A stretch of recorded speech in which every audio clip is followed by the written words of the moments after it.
right. I think the ones in heavy syrup are the best. They're just good. There, a testimonial from a real-life Geico customer who can save 15% or more on car insurance. Call 1-800-947-AUTO. 1-800-947-AUTO. Geico Direct, the sensible alternative. Hi there. I'm your concentration. I'm what keeps you from running around like a chicken with its head cut off. I'm right here in your brain, but with your crazy schedule, you've been a little too frazzled to notice. Maybe you should try Ginkgoba. Ginkgoba helps keep you sharp by increasing the flow of oxygen-rich blood to your brain. Being sharp helps you stay focused, so you can get things done and turn yourself into the success you want to be. Sharp. You can make it happen. Ginkgoba. Look for Ginkgoba brand in the vitamin aisle at food, drug, and discount stores. 100 chest x-rays. Just that fast. Think about it. All right, you're back on, David. Okay, let's go. Yeah, let's go. First of all, if we can, this sun cycle, something's wrong. About a month ago, they said the sun did a polarity flip, which means usually we should be on the declining side of the peak. It's supposed to release energetic stress, which quickly allows things to quiet back down. Right, but instead of quieting down, we are in fact, on the way up, it was for radio operators and so forth, a very, very disappointing cycle, very inactive. But boy, the polarity flipped, and then all of a sudden it just went out of its mind. Something different is going on right now. What do you think it is? Since 1901, there was a study done by Dr. Michael Lockwood, Rutherford Appleton Laboratory. He looked at data from the sun starting in 1901. Right. And the sun's magnetic field has become 230% stronger. Oh, really? And just since 1964, it's taken 40 of that percentile. Wow. So it's increasingly magnetic. 240% stronger. 230% stronger since 1901. Since 1901. That's incredible. That's incredible. Now, I had always understood that planets made their orbits about the sun and were kept in position because of the magnetic attraction or whatever of the sun. That the planets were held in their rotation by the sun. Mm-hmm. So if we had a 230% increase in the magnetic attraction of the sun, my gosh, shouldn't we all be falling into it? Well, there's magnetism is going to have more to do with the energetic flux of a planet, and that has to do with like the ionosphere. Which would be more like your radio broadcast and so forth. Okay. Now, the gravitational model of the sun is also flawed because the sun contains 99.86% of the total mass in the solar system. Well, yeah. How can the planets not fall into the sun from that? That leads us to the idea that there is an anti-gravity force. Well, you're right, because most scientists, even theoretical physicists, don't fully necessarily understand even the nature of gravity. Sure. That's true. But if you do understand the nature of gravity, then you can certainly design machines that would overcome that. And that gets us into a whole other it sure would. It certainly would.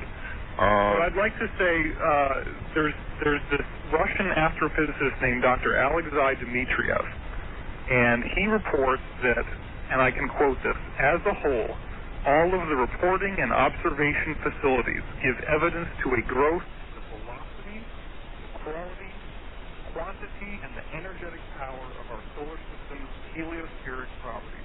The heliosphere, of course, is the name of the magnetic field around the sun. So what's actually happening, one of the things that I don't hear people talk about too much, is that the time that it takes a solar emission to travel to the Earth is increasing sometimes by as much as 400%. Now tell me, what do you think that means? I don't have the slightest idea. I know some particles get here very quickly after a flare or a CME. Other particles arrive they say typically 12 to 36 hours later. Right. If you think about it from the perspective of that the interstellar space has gas and dust and plasma, Right. that it conducts electricity. Sure. The whole solar system is becoming a better conductor. The energy is charging up all throughout the solar system. For example, there's a tube of ionizing radiation of plasma that has become visibly glowing at the strength of over 1 million amperes between Io and Jupiter, enough that you can actually see it, because it's glowing. And similarly, this same doctor from Russia, Dr. Alexei Dmitriev, has shown that all the planets are showing signs of, for example, Neptune and Uranus. Both of them have experienced recent magnetic polar shifts.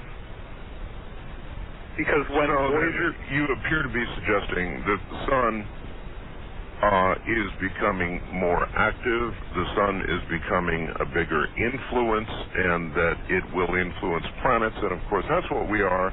We're a planet. And so you're saying that soon it may have a major influence on us. Absolutely. So I am getting that right then. Yes. Now, what I'd like to say is that first of all, most people who talk about these things, and this is not to dismiss them or anything, but they only really focus on the Earth and the Sun. So one of the correlations that we need to just say right out is that, look, this is happening all throughout the heliosphere. Okay. And it has to do with the conductive properties, and it also has to do with the energetic properties. We've had recent times where the solar wind, in the year 2000, the solar wind abruptly stopped. That's true. It did. And it puzzled the scientists, the astronomers. They couldn't understand it. It just plain stopped. Nothing like that ever happened before. And guess what happened so soon after it stopped? What? It was like somebody loading a gun. There was a huge CME. And the Earth's magnetic field swelled to 500 times its normal size. I mean, we're talking about stuff that is real. And, you know, for whatever reason, this stuff doesn't get it into the media too much. I know. I can't understand it. Every now and then, if there's going to be a neat auroral display, CNN will cover something. Right. It's like go out of your house at night and go check this out. And that's about it. That's about it. You know, you mentioned to me before we did this show about what happened on Sunday, and I usually check the CNN website for my news. They didn't even have an article about this most recent one. I know. You had to go to excite.com for your quickening newsletter there on your website to mention this. I know. So, and it was a wire story. It was off the AP wire, but still, CNN didn't even cover it. The question is, why is the mainstream media not covering something that is so important to everybody? Well, okay.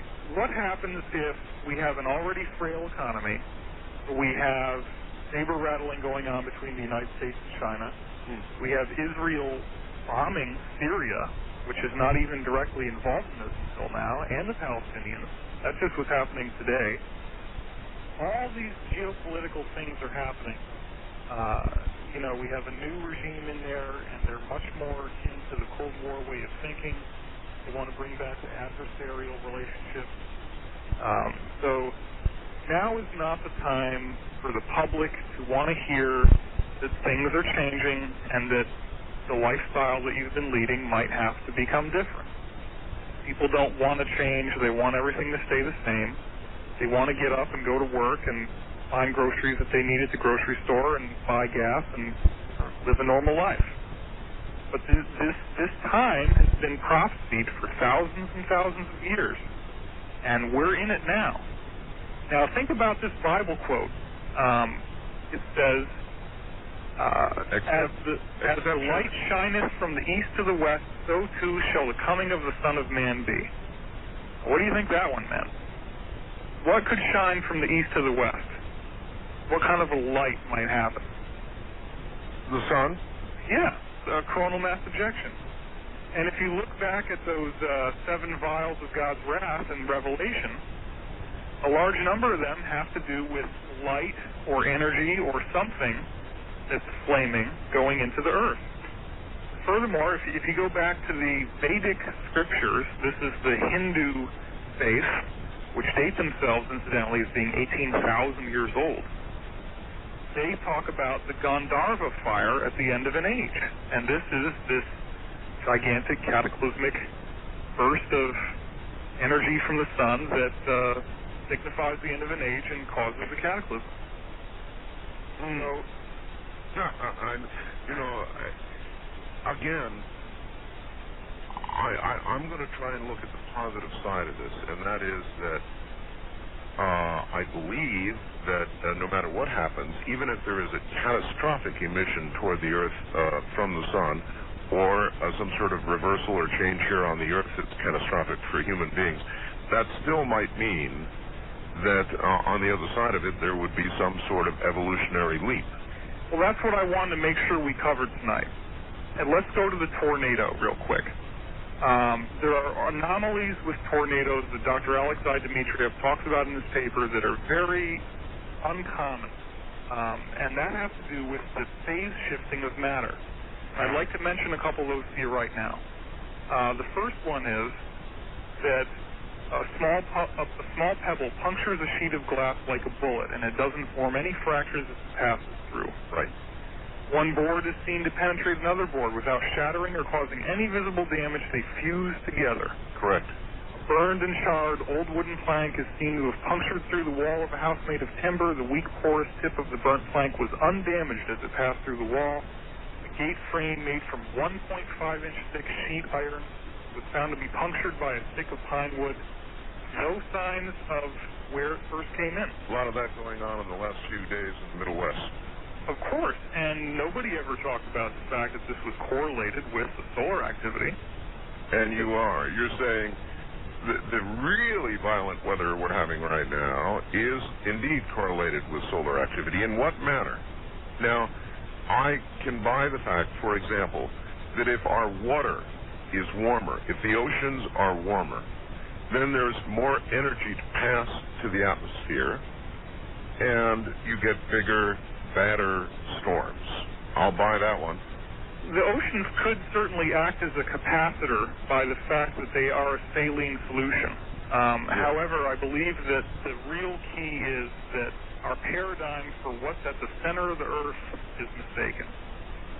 The only way that we know what's in the Earth's core is indirectly. Nobody's drilled a hole to China. All we've got... No, and I wish they would. I'd love to see someone drill down into the middle of the Earth just to find out what's down there. You have your own thoughts on it. A lot of people think it's nothing but a big iron core. Right. What do you think it is? Well, it can be an iron core because after you get down past about 60 miles, it's too hot to conduct magnetic energy. In other words, there's this thing called the Curie point, at which time magnetism breaks down in a metal because it has a thermal exhaustion. And that happens right beneath the surface practically. So the core is way too hot to be metallic. And the only way that we know what's in the core is because of earthquakes, studying how the earthquakes jiggle the Earth. There's P waves and S waves. P wave travels through the core. The S wave, which is a side-to-side shaking movement, doesn't travel through the core. They can take that in the laboratory with a solid and show that it doesn't move through a solid, so hence the core must be solid. It also wouldn't move through super condensed plasma energy. And plasma is electromagnetic energy. So that's why, when they talk about Zeus thunderbolt, and you've had guests on the show who've talked about this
get any trade-in, and Dick Smith will pay it off, regardless of how much you owe, even if it's a lease. Don't worry about your credit. Dick Smith has over 30 financial sources to meet your budget needs. Dick Smith, import and domestic vehicle outlet. Dick Smith got the deal, man. Get a truck from man. No one feels like we can. Get yourself a deal, man. Great wheel. Dick Smith got your wheel, man. Website or off-site. We'll treat you right on Highway 1 South in Aiken or DickSmith.com. In this state, there are no extras, no fluff, no frills, no free lunch, no second helpings. In this state, there are no streets paved with gold, no shining city on the hill, no milk and honey in the promised land. In this state, life is a bitter struggle to survive with the least. It's home to 1 out of every 11 families in America. It's home to 1 out of every 6 children in America. And with a population of 32 million, it's the second largest state in the nation. It's the state of poverty in America, and every resident is struggling to get out. Poverty, America's forgotten state. For more information, call 1-800-946-4243 or visit povertyusa.org. Sponsored by the Catholic Campaign for Human Development. 580 News Talk Radio, WGAC Augusta, a Beasley Broadcast Group station. CBS News, I'm Jim Kennedy. For most of the nation, the income tax filing deadline has passed. Procrastinators lined up at post offices Monday to get those last-minute returns in the mail. Because I had to go get my W-2 form from these people to do it. Too busy to get to it. But I'm getting a big refund, so it's okay one way or the other. Because I owe them too much money and I don't have any idea what I owe them. Residents in the Pacific time zone have about another hour to comply. That suspected slave ship off the west coast of Africa finally pulled up to the docks in Benin. But officials there, searching for several hundred children allegedly sold into slavery, found only a couple of dozen young people. Officials are now concerned some of the children may have been dumped at sea or put ashore with no way to care for themselves. The bad news is a 400-mile stretch of the Mississippi River is off limits to boats because of a strong current and fast-rising water levels. A state of emergency has been declared in 9 Wisconsin counties south of the point where the Mississippi begins to form the border with Minnesota. The good news, the Red River between Minnesota and North Dakota has begun to recede ever so slowly after cresting 16 feet above flood stage. More from Don Heaney of CBS radio affiliate KFGO. FEMA Director Joe Albuck calls his trip to view flooding along the Red River in eastern North Dakota and western Minnesota an education. It's important for me to be here. It's important that the President and his administration understand exactly what local individuals are having to put up with here. The governors of North Dakota and Minnesota are still at work compiling damage estimates and costs for fighting the flood. Once that's completed, they may ask for a presidential disaster declaration that will provide federal dollars for recovery. Don Heaney for CBS News, Fargo. The church bombing trial of Thomas Blanton getting underway. Donna Francavilla reports from Birmingham, Alabama. Defense attorney John Robbins is waiting to hear if the Alabama Supreme Court will reverse last week's decision to allow secretly recorded FBI tapes in the Blanton murder trial. We're kind of waiting on the Alabama Supreme Court ruling before we decide on any other motions. News organizations are also waiting. They hope to televise the court proceedings. The plan will be presented to the state's highest court, then to the attorney. Donna Francavilla for CBS News, Birmingham. Convicted Oklahoma City bomber Timothy McVeigh has 1 month to live, and it appears he'll likely continue to eat meat leading up to his execution. McVeigh responded to a letter from the People for the Ethical Treatment of Animals calling on him to become a vegetarian by advising the group that he supports the taking and eating of game. He did refer PETA officials to convicted Unabomber Ted Kaczynski, who he says may be more supportive of the vegan ideals. NASA has cranked up the countdown clock toward Thursday's planned launch of Space Shuttle Endeavour. They'll be carrying a 7-member international crew along with the robotic apparatus for the International Space Station. This is CBS News. I tried quitting smoking a number of times. Let me tell you, it's a lot easier to start quitting than to finish. But then I found Nicorette Orange. Nicorette let me set myself a quitting program that was right for me. And the orange flavor? Well, let's just say it made it a lot easier for me to finish what I started. Thanks to Nicorette Orange, this time I quit smoking, and I didn't give up. You can do it. Nicorette Orange can help. Use as directed. Follow dosing schedule. Individual results may vary. Support programs can improve success rate. Are you tired of working for someone else? If only you had your own business. You can with U-Turn vending machines. Call U-Turn at 800-584-8887. We'll show you how easy it is to get started. There's no selling. You'll have automatic repeat customers, and because it's a cash business, there are fewer credit risks. U-Turn provides company support. We'll line you up with locators, suppliers, bookkeeping systems, and more. Call 800-584-8887 for your free information kit, or log on to uturnbizops.com. That's 800-584-8887. Contract talks are set to resume in the morning between the Writers Guild and Hollywood producers. Time is running out. Jim Hill reports. Television and motion picture writers have only about 2 weeks to patch up their differences with major producers over a new contract. Their on-again, off-again talks threaten to cripple many popular television shows and take a big chunk out of the Los Angeles economy. Bob Dowling is editor-in-chief of The Hollywood Reporter. The numbers that I've seen are $2 billion a month, $557 million a week. It's really quite significant. Industry insiders say a writer's walkout might force networks to shelve dramas and sitcoms in favor of reality shows or sports, which use very few writers. Jim Hill, CBS News, Los Angeles. Aaron Sorkin, the creator of NBC's The West Wing, has been arrested at Burbank Airport on drug charges. A search of a carry-on bag allegedly found a quantity of hallucinogenic mushrooms. Sorkin was released on $10,000 bond. Jim Cheney, CBS News. You have a nice home, drive a fine car, enjoy the good things of life. So why squander away a third of your life sleeping on a painfully obsolete mattress?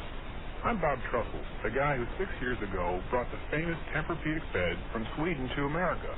Since then, millions have discovered my fatigue-fighting, energy-boosting, weightless sleep system. Now, 25,000 medical professionals and sleep clinics recommend us. The media is giving us rave reviews.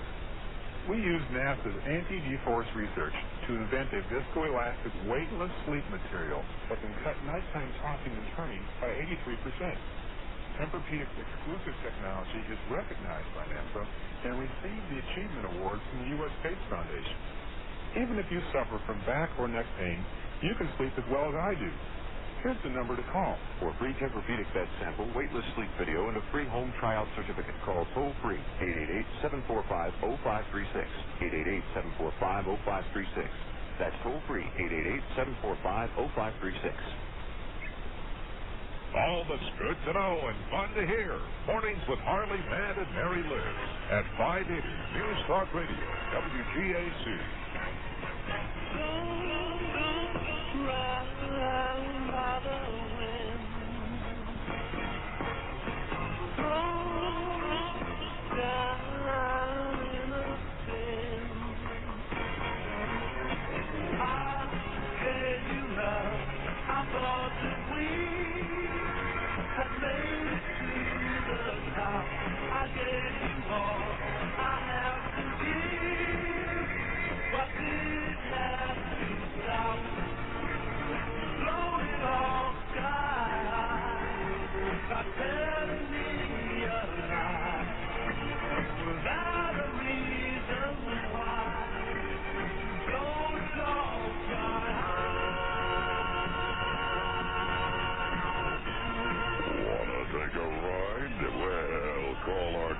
From west of the Rockies at 1-800-618-8255. East of the Rockies at 1-800-825-5033. First-time callers may recharge at 1-775-727-1222. The wild card line is open at 1-775-727-1295. And to recharge on the toll-free international line, call your AT&T operator and have them dial 800-893-0903. This is Coast to Coast AM with Art Bell. on the Premier Radio Network. It certainly is. Get ready for the editor of Popular Communications magazine, Harold Orr. He's coming up next. And we'll talk about radio, all kinds of things about radio, if you're a fan of radio, all its varying forms. So that's coming up. Let me give you a brief idea, if I might, of what's coming up this week. Tomorrow night, Gordon Michael Scallion is going to be here. And there's a nation of people that listen to Gordon.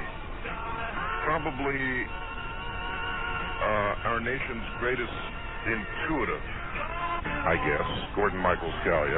There's really not much you need say about Gordon. Everybody knows him. And then Wednesday night, Thursday, it'll be Mark Stern and Penn Densham, producers of the brand new Outer Limits. They'll be here in the first hour, followed by Harvard's Professor John Mack. It's been quite a while, I'm sure, since you've heard from John Mack, and he's got a lot to say. On Thursday night, Friday morning, in the first hour, expect Zachariah Sitchin, followed in the second hour by my friend Daniel Brinkley. And it has been a very long time since Daniel Brinkley has been about. Friday night, Saturday morning, open lines, and I think we're going to try some truth or trash. A lot of you will not know what truth or trash is. You'll find out Friday night, Saturday morning. So that's a look at the week ahead. In a moment, we'll get Harold Orr. He's quite a guy. So stay right where you are and prepare thyself.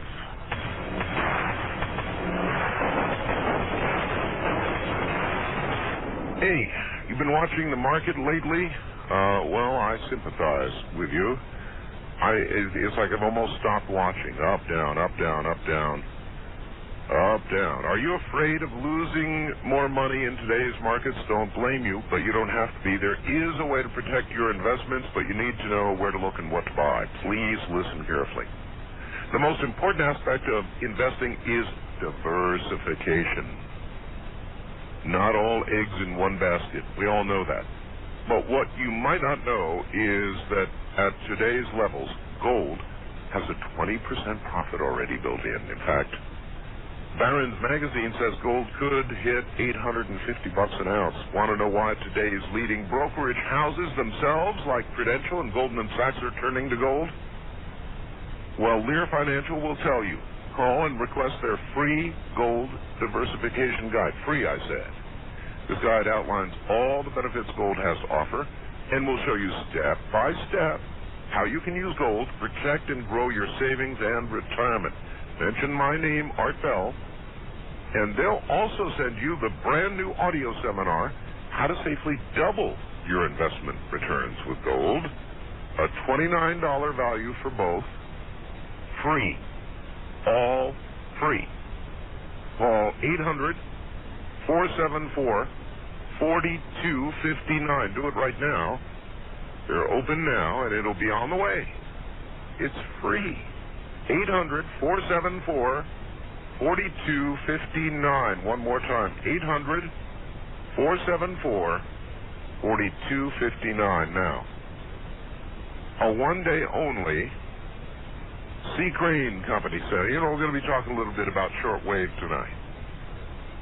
Shortwave radio. It's an awful lot of fun. And we've got the Sanji 909. It's really got a worldwide reputation. AM, FM, and shortwave, including single sideband. And the regular price is $259.95. I'll give you the discounted one-day price in a moment. But this radio has superb sound quality, great selectivity, sensitivity for AM and FM both, and of course shortwave. It really shines on shortwave. Upper and lower sideband coverage. A 1-year warranty.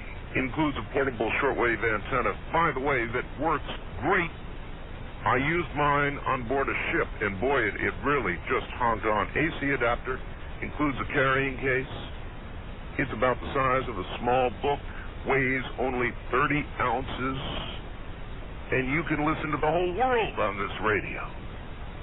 Normally, $259.95 and worth every penny, but on sale for 1 day only at $219.95. You save $40. Go compare that anywhere. It's a blowout. $219.95. The Sangean ATS 909. Hear me now. 1 day only. Call beginning at 6:30 a.m. in the morning at 1-800-522-8863. That's Pacific time, 9:30 back east. 1-800-522-8863. Trust me when I say this is a one day only sale. And I mean 1 day.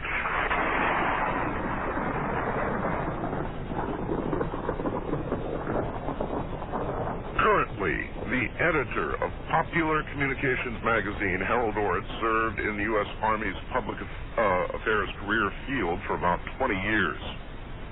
Retired in 1991 as a master sergeant, his service culminating in Saudi Arabia with Operation Desert Storm, where he conducted media escorts, broadcast special reports for AFN, and wrote articles for Army and U.S.-based civilian media. He's received the Meritorious Service and Joint Service Commendation Medal during his Army career, which included assignments in Berlin, New York City, and Wright-Patterson Air Force Base in Ohio. We're going to have to ask him what he saw there. Harold is the former editor of the Popular Communications Guides, Radio Shack's radio magazine, has written articles for USA Today, the Army Times, Soldiers, numerous other regional U.S. media. He is a licensed amateur radio operator, call sign N2RLL, and enjoys talking and meeting with other radio operators from around the world. He and his family currently live in New Jersey, within the earshot of the area's 3 metro airports, which provide plenty of opportunity for listening to aircraft from the comfort and safety of home. Here is Harold Port. Harold, hi. Hi, Art. How you doing this evening? Great to have you back on the air. I'm glad to be here. Thank you very much for having me. Your magazine, for those who are not familiar with it, covers, I don't know, probably all aspects of radio, doesn't it? Scanning, ham radio, CB, cell phones, everything, right? Yeah, we're an anti-cell phone. We cover that too. You're anti-cell phone? Well, anti-cell phone monitoring is what the government is, so we say why not listen to it. Oh, I'm just plain anti-cell phone. I hate the damn things. I hate being in a restaurant and hearing those all-important calls come through, and if I had my way, you'd ban them in all public places. Well, if I had my way, you'd ban them all together. Destroy them. Put them in a big pile and burn them. Dump on them. Yes, absolutely. But they're annoying. You know? Oh, infinitely annoying. And for talk hosts, you have no idea how annoying. I mean, sure, you can't. Yeah, of course. The ash and the trash. You can't hear somebody on the cell phone.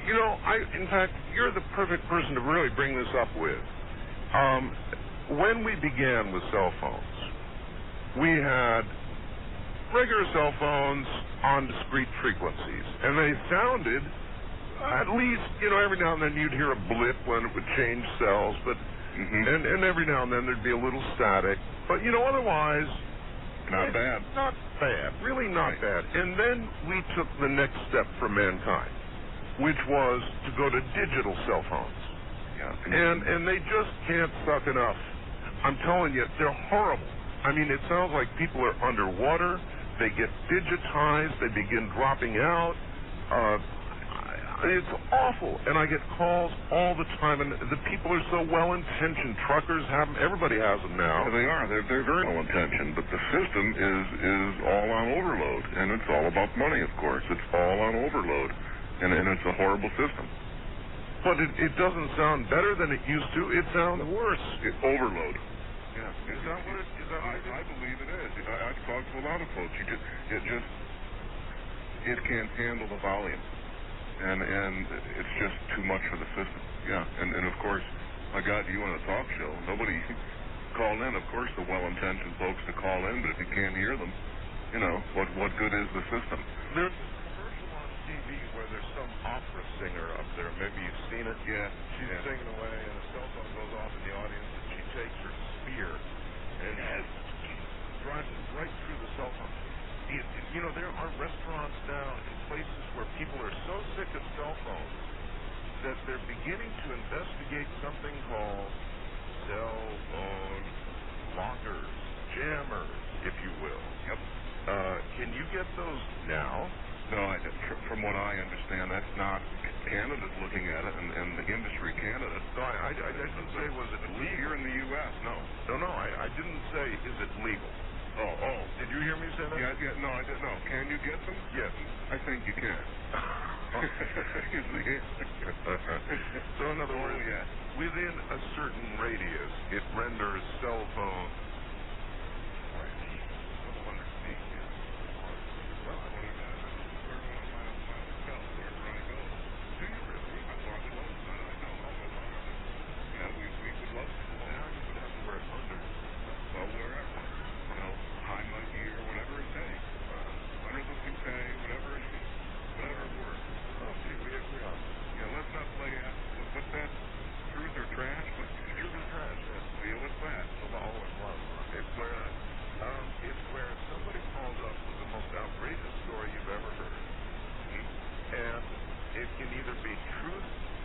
Absolute trash, and they tell their story, and then I get like about 3 or 4 people or more to vote on whether it was truth or trash.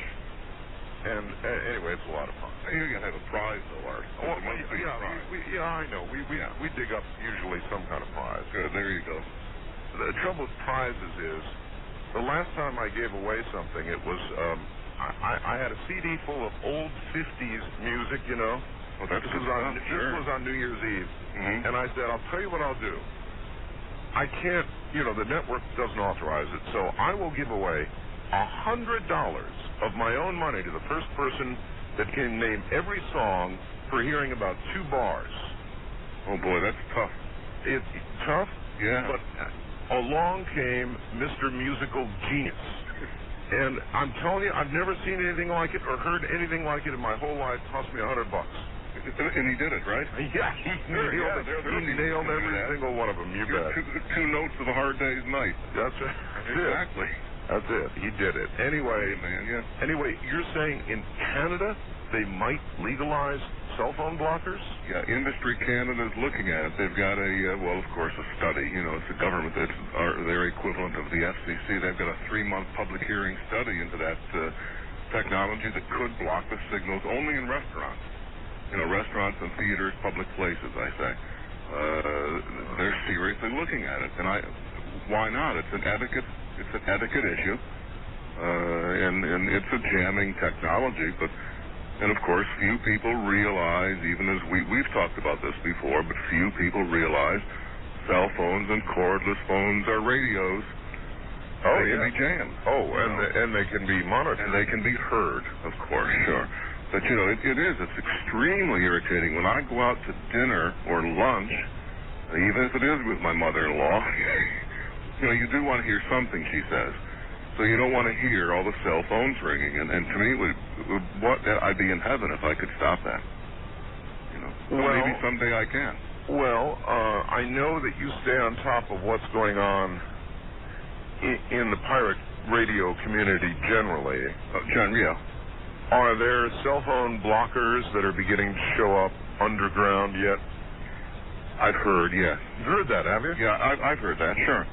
Sure, if there's a will, there's a way. So, they're out there and they're around. You just have to investigate. And the famous, the I word, the Internet, the famous Internet. Be careful what you ask for, though. You don't want to get an empty box. But, yeah, you can get them. They're illegal in this country. We must... Go to Japan. Are you making anybody going to Japan? But if you had one, The person with the cell phone, they wouldn't have a clue. Yeah, they're clueless. Might be in your pocket, right? Or Well, they're clueless anyway, so they're going to be certainly clueless. That they'll think the system. Hey, I honestly don't want to come down that hard on the users of cell phones. I want to come down on the technology itself. It stinks. It does stink, but I don't want to say I don't want to come down on the users. You want to come down on the users on too? some of them, yes, because they're loud. They're louder than I am. They're loud. They're obnoxious. They'll pick up the phone to make the call in the restaurant. I've had it in church. To make a phone call in church. In a theater. That's really raw. In church. In church. Make and take a call. Weddings. Give me a break.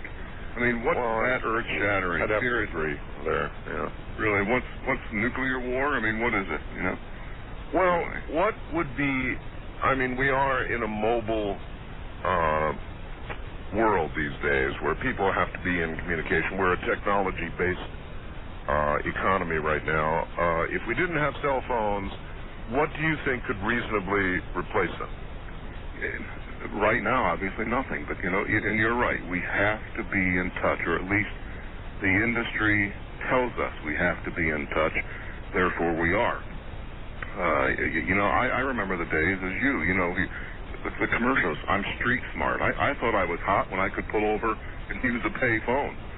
But nothing is going to change, and you're at where you're at. Everything. Palm Pilots. My God, you feel like Dick Tracy. Now, are you anti-Palm Pilot as you are anti-cell phone? No, because they don't make as much noise. I mean, they can, but no, they're the people I find they're generally inattentive to others around them, which, be it good or bad, nevertheless. Actually, what I'm seeing now is that at the latest show in Las Vegas, they showed a combo Palm Pilot cell phone. Yes, see, I'm doubly screwed again, you see, so it's got everything. You can watch TV, you can page your mother-in-law, you can call her if you wish. Unbelievable. Yeah, so we're definitely light years ahead of where we were just 5 years ago, Art. Seriously. So where do people see advertisements for these illegal cell phone blockers that nobody should buy? I've seen them on the internet. On the internet? I've seen. But again, remember, you'll also see in chat groups and news groups, you'll see things, and then again, everything isn't always what it seems. Buyer beware. But yeah, they're out there. It's like a scanner. You can get a scanner from Canada and elsewhere that would cell frequencies included. I mean, in other words, that's a fact. Yeah, here in the U.S., by the way, everybody should know, any scanner you buy now, since when, Harold? 1986, I think. Since 86 or something. 84, 86. That long ago, really? Time flies and you're having fun, right? Yeah, I guess. Yeah.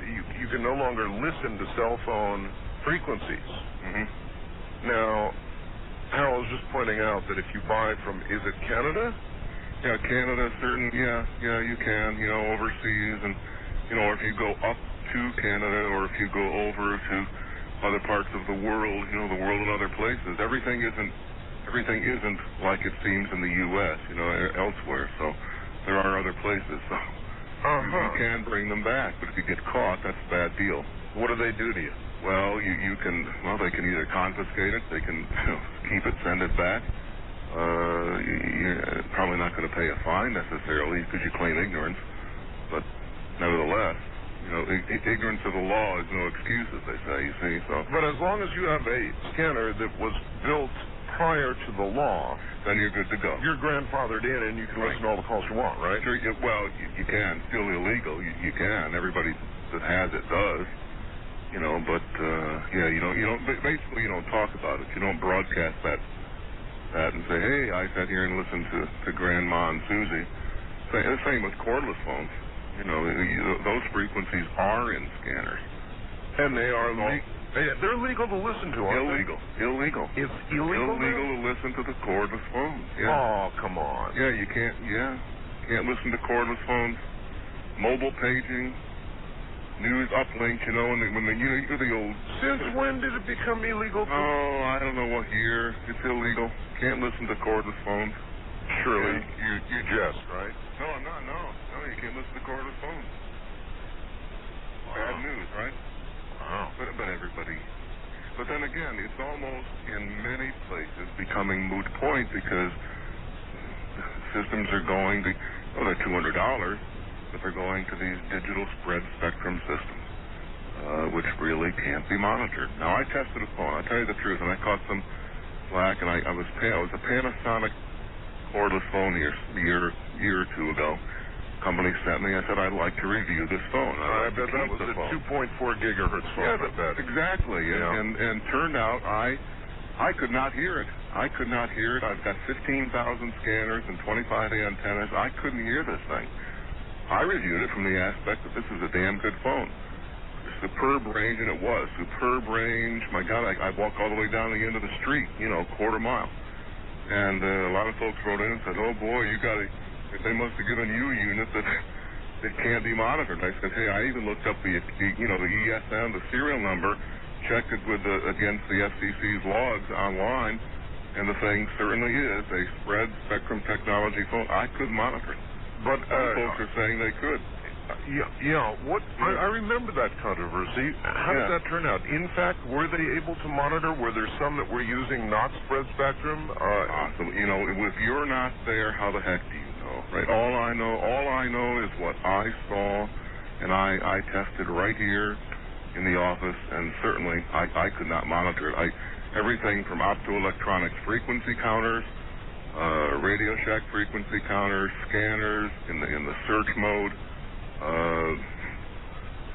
Nothing, but it's a damn good phone. Why do you think so many people were saying that particular phone could be monitored? They probably had ones that might have been mislabeled on the box. They certainly were not spread spectrum technology. It was on Panasonic's, on someone's part, it was an advertising, faux pas.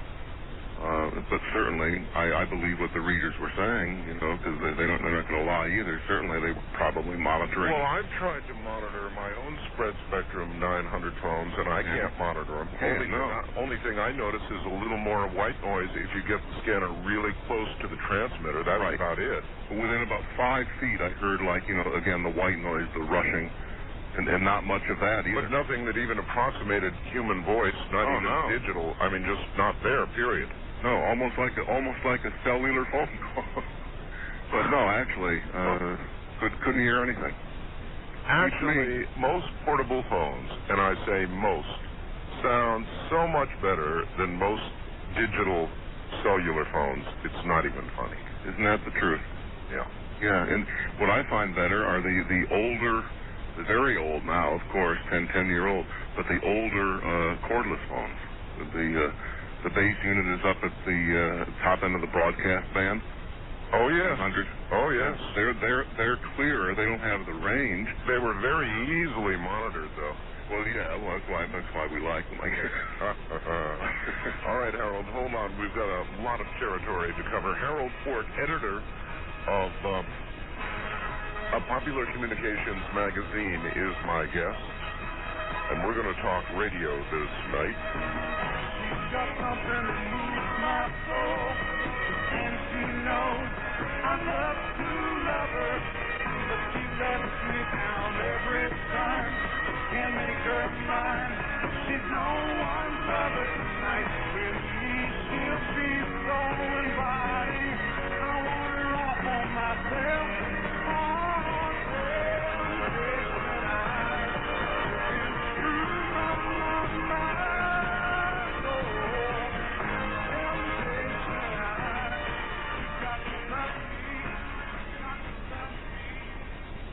Those who can't do work at the other stations. 580 News Talk Radio, WGAC.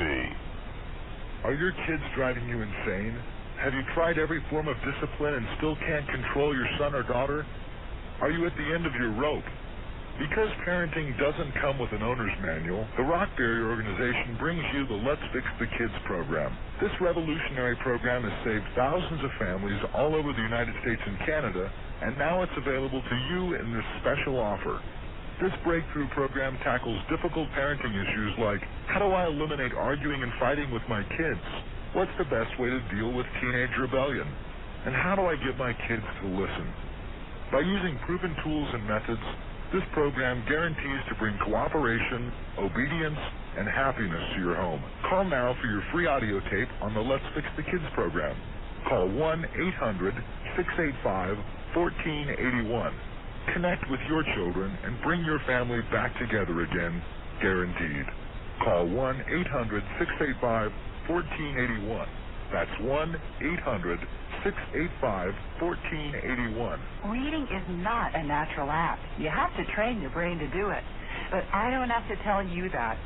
You worry about your children's success in school. Now when they bring home a report card, ask yourself, are they improving? If the answer is no, you need to call and order the phonics game. The phonics game is a fun, easy, and proven way to help your children get better reading and spelling grades.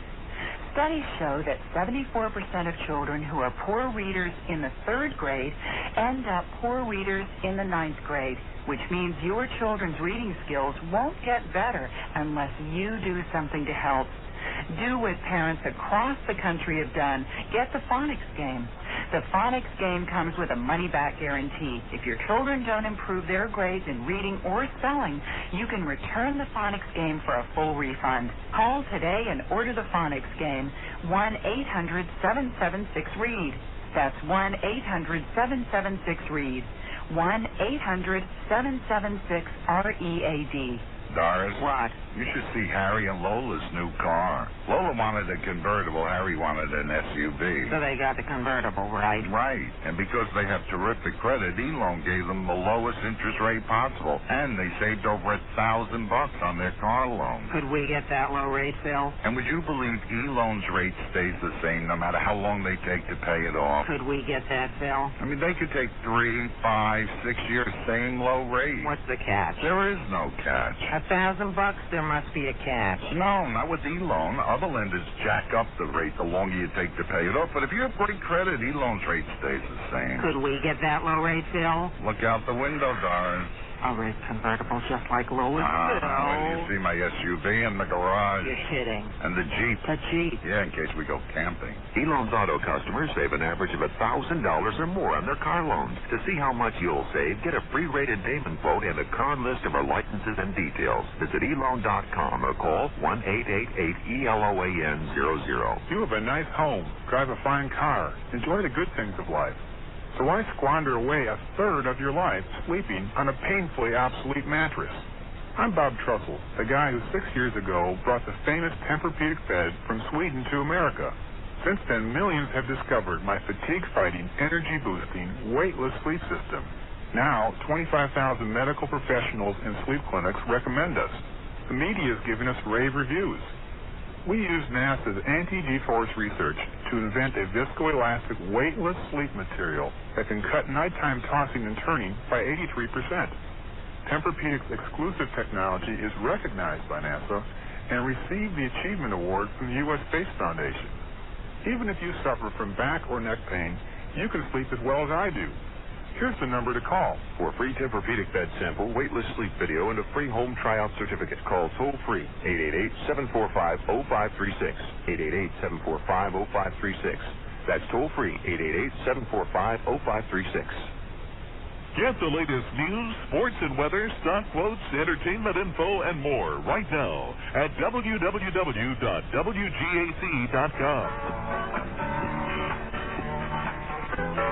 When I think back on all the crap I learned in high school, it's a wonder I can think at all. And my life of education hasn't hurt me none. I can read the writing on the wall. You tonight.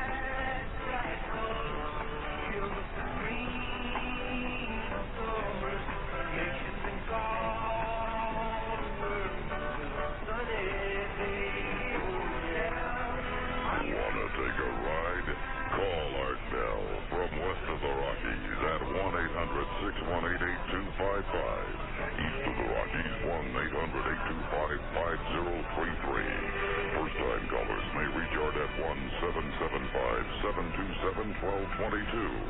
The wildcard line is open at 1-775-727-1295. And to call out on the toll-free international line, call your AT&T operator and have them dial 800-893-0903. This is Coast to Coast AM with Art Bell from the Kingdom of Nine. Yes, it certainly is. And Harold Ort, the editor of Popular Communications, a magazine that I never, ever miss reading. I always read it. You know where it sits? The really sacred magazines. The really sacred magazines, the ones you really want to read, and you do read. They don't go in the trash. They don't go in a pile. You know where they go. They go in the bathroom.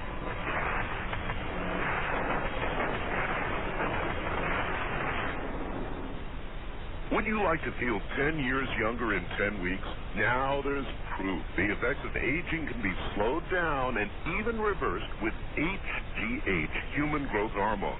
For some time now, you've heard me talk about the incredible age-reversing benefits of HGH. Well, according to thousands of articles, higher HGH levels can help you look and feel younger. That's why I take Ultimate HGH, a natural formula to help boost my body's own production of HGH. If your goal is to help improve energy, stamina, lose unwanted fat, diminish wrinkles, enhance memory, immune function, and vision, then Ultimate HGH is for you too. Why let Mother Nature get the best of you? Call today and order Ultimate HGH. And when you order 2 bottles of Ultimate HGH, you get the third absolutely free, about $33 a month. Now that's a tremendous savings off the typical $100 a month for comparable products.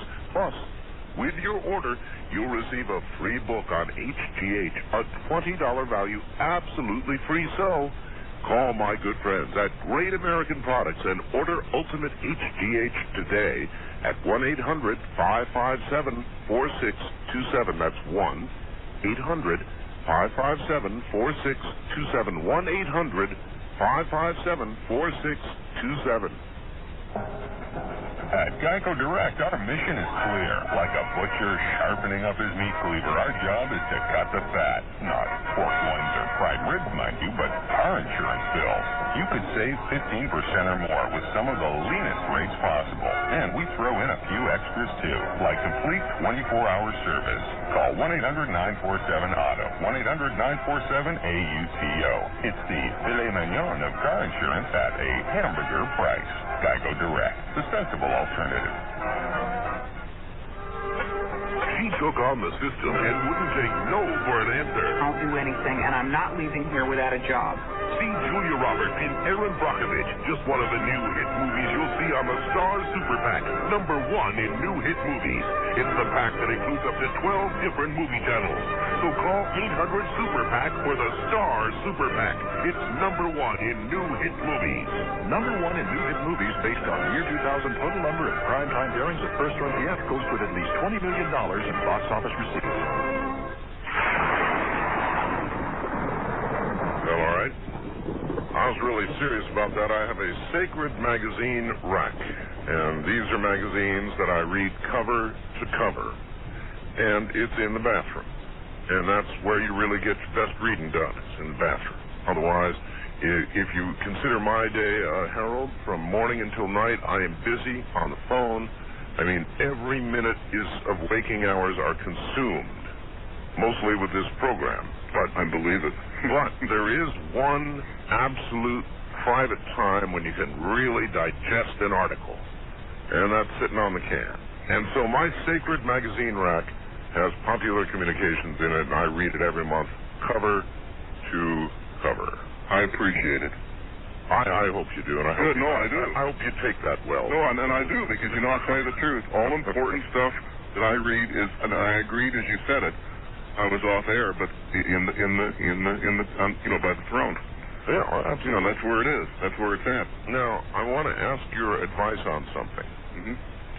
I live in a kind of a unique area, as you know, close to Area 51. Yes, sir. And we're going to talk about streaming audio here in a moment. But it occurred to me, let's put it this way. Where I am I've got a 100-foot radio tower here. I have a kind of an interesting shot just across the mountains. You wouldn't think you'd be able to do it, but Area 51's radio signals come over here just like a cakewalk. I mean, I can receive Area 51 so well, Harold. Right. Booming in, huh? Booming in, that's right. And, of course, there are numerous lists of Area 51 frequencies. I'm sure you're aware of that. Yes.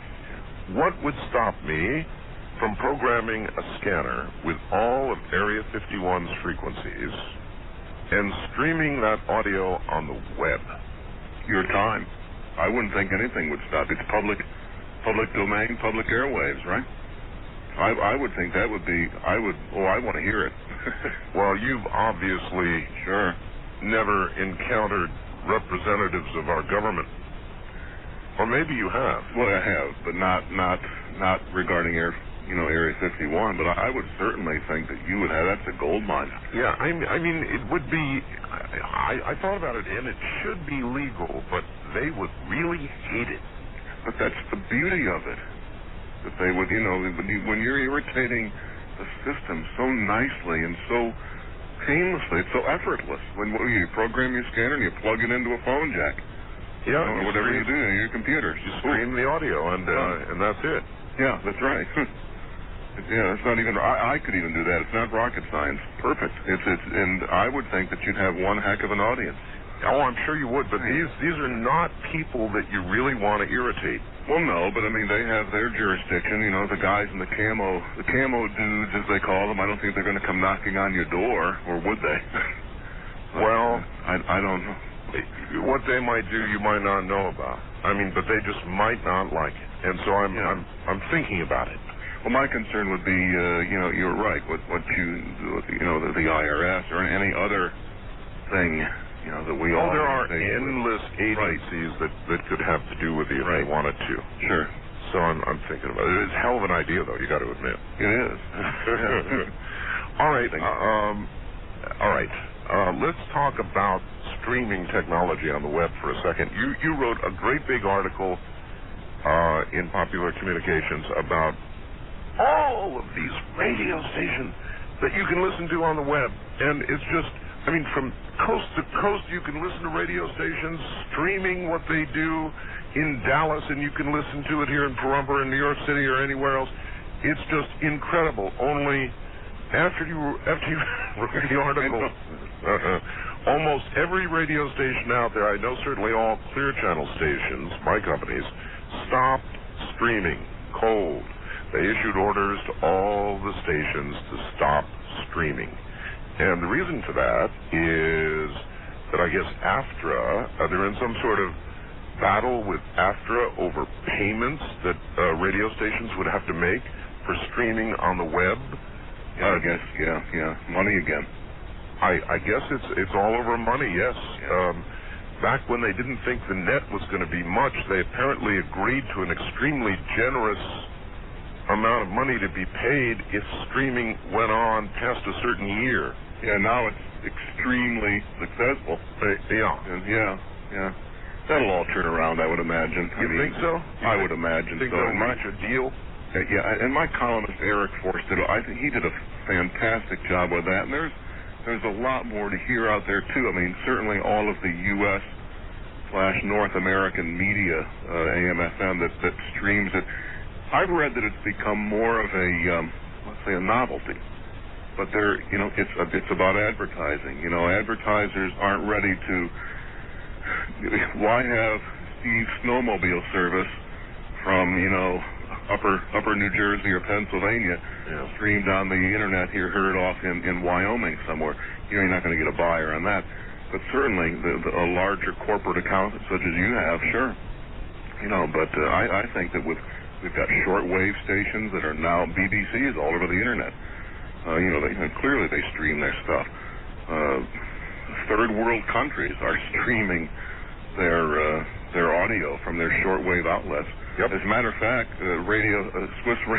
Some people don't know this. Swiss Radio International, in a matter of a month or two, I forget the exact timeline, but very soon is ceasing their overseas shortwave and in favor of the satellite end of things and streaming audio. Well, myself and a number of other hams have had a number of arguments about this. I contend that the days of third world nations, even second and first world nations, broadcasting on shortwave, I think it's lessening and lessening and lessening, and there are fewer of those broadcast stations than ever before, and that a lot of them are going to streaming on the internet and to satellite delivery and other methods. Do you believe that to be true, or do you think there's more than ever? Here's what I think. I think that it's somewhat of a mistake to do that, to put all of our apples in one basket and cart that home. I think that what you're seeing is a very real move toward the internet and streaming audio from major countries. Now, yeah, you do have third world countries. India, they're on the internet.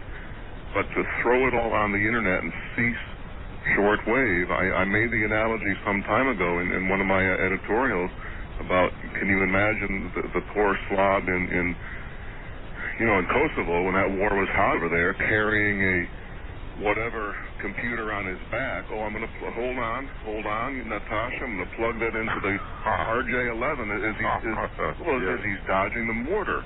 Obviously, he's not. Obviously, third world countries where there's conflict, there's nothing wrong with a crank-up radio or that Sangean 909, as it were. You put a battery in there and you're good to go. Yeah. And it's cheap, well, relatively inexpensive way to broadcast.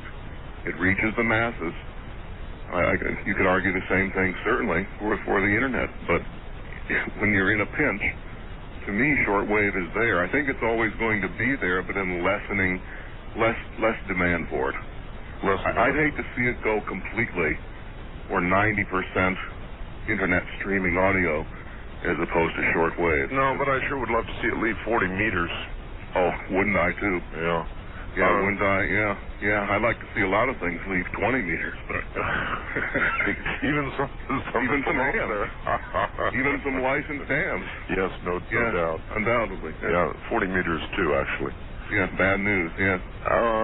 But we'll get to that. At any rate, so you think streaming is here to stay? Certainly, at the point that we get a delivery of broadband service to almost every American home, real serious broadband, really reliable, clear. Yes. Well, when that happens, I don't know where that one's leading. I mean, you could send television. In fact, you can do that now with a good broadband connection, virtual TV. Right. 30 frames a second, same thing as TV. Not many years ago, and not many years from now, maybe 5, maybe less, 10 years, you're certainly going to have my idea, and maybe yours too, of the perfect home. And I don't mean some multi-million-dollar mansion, but you'll be able to, from your office, turn on and off through your computer, and it's all wireless. That Bluetooth technology, turn on and off the computer, turn on the lights, the TV, the radio, check on the cat pee on the couch, where you can look in your little video thing and see that. You could get something to go clean it up. Then we've got to get the mother-in-law or somebody to come in. I love her. But the bottom line is, we're moving very, very fast toward a very wireless society that I can't imagine it. The next 5 or 10 years is going to be amazing. All right, really. You put down on a list of things that we could talk about, and this is a real hot button issue for me. Crunch. Solar energy is free. How to use it today. Oh, yeah. Here we've got rolling blackouts in California. Yep. Maybe in New York this summer. God knows what's going to happen to California when people turn on the air conditioners in the summer. It is a mess. So I'm a big proponent of solar energy. What do you say about it? Oh, I too, and I'm more so. The more folks I talk to, whether it's Siemens or Kyocera, even the retailers, we have to start jumping on this bandwagon, and I don't want to get very political with Al Gore being right over George W., and all this, but solar energy is really the way to go. It's relatively inexpensive. My understanding is for a typical suburban home, $35,000. I know that's a lot. There could be tax credits for this. You could outfit your entire home. You could be off of the grid for $30,000. Yep. Actually, the state of California will pay half of it. Ooh, I think I'm moving. That's worth it. I wouldn't be too much. Not that fast, right, Art? Yeah. But they are. They're paying half of it, and a lot of other states do the same sort of thing. So that's very nice. That's generous, But the problem is with here we go with the current, whether it's the current administration or others, but you've got this very ancient fossil fuel technology. And I'm sure you've been over this time and time again. Oh, you'll never know. I'm sure. I have no problem criticizing this administration for this.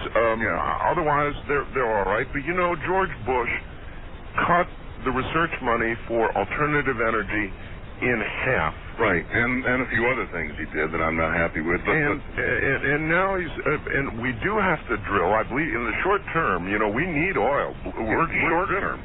Right. So he can go get that in the short term, but. My God, cutting the research in half for alternative fuels, that's not leadership, that's not that's not forethought, that's just plain dumb. That's asinine. And the bottom line is I think I could do a better job, but here's the deal. I really think that they could give federal tax credits for that, on top of what the state gives.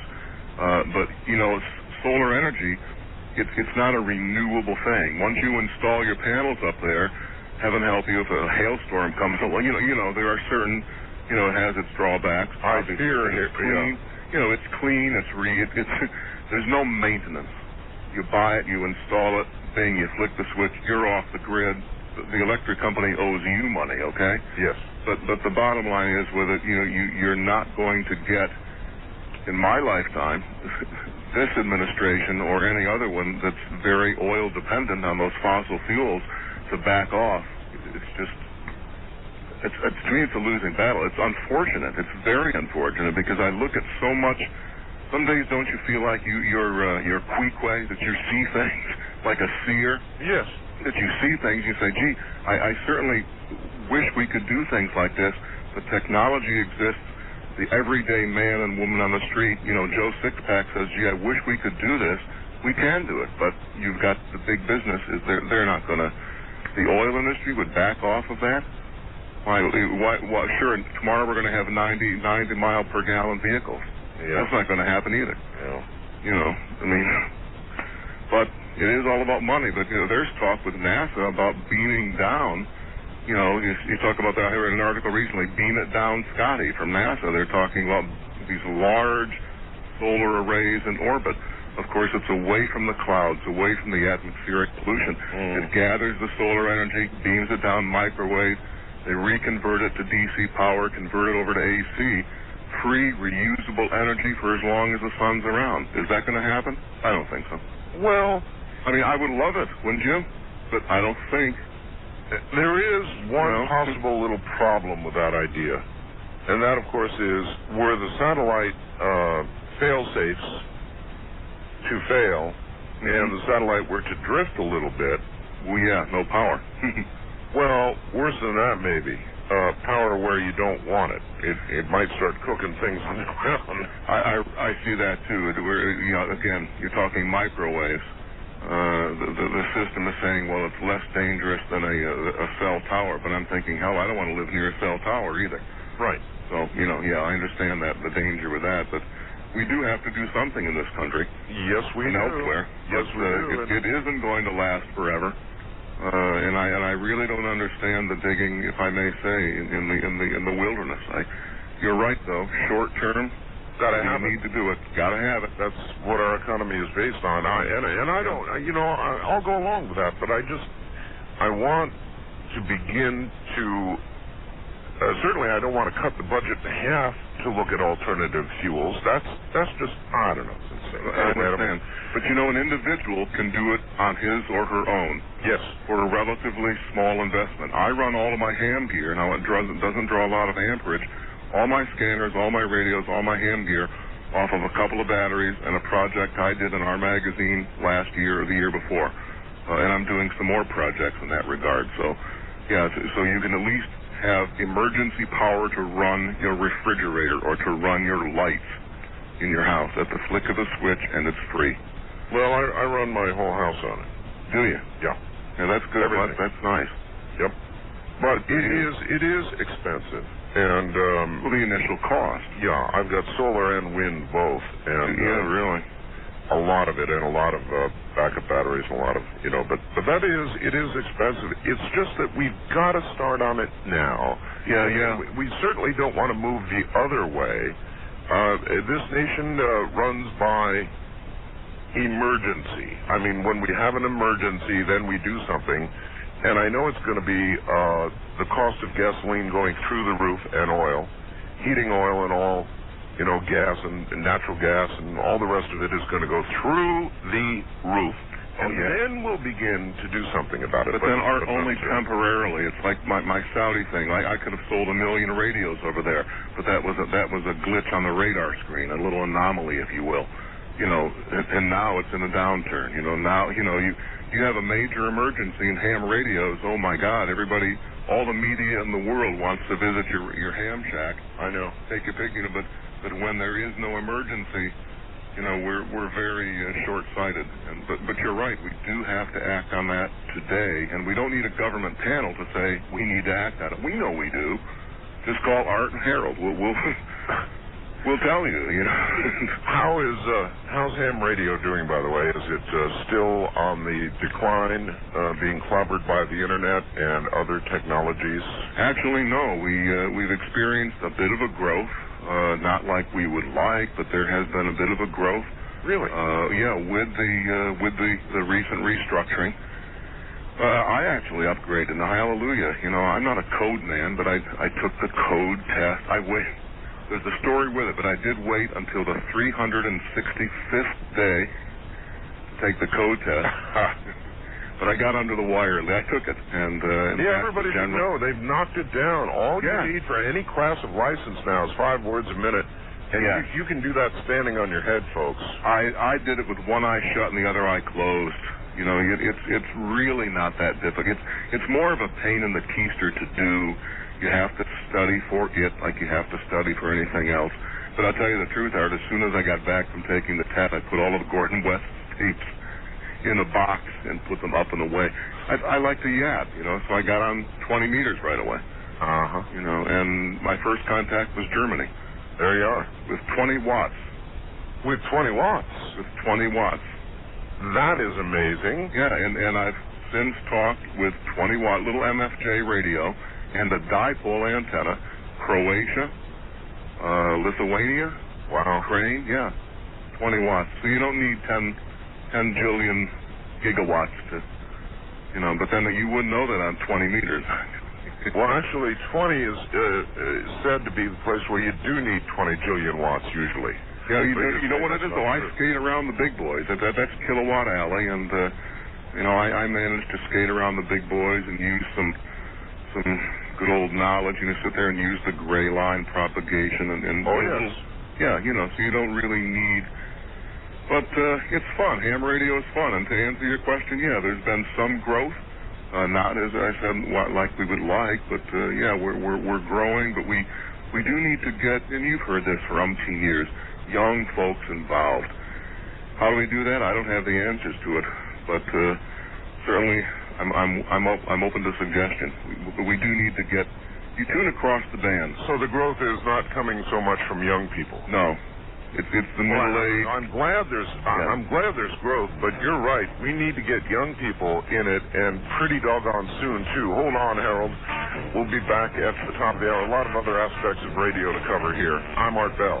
This is Coast to Coast AM.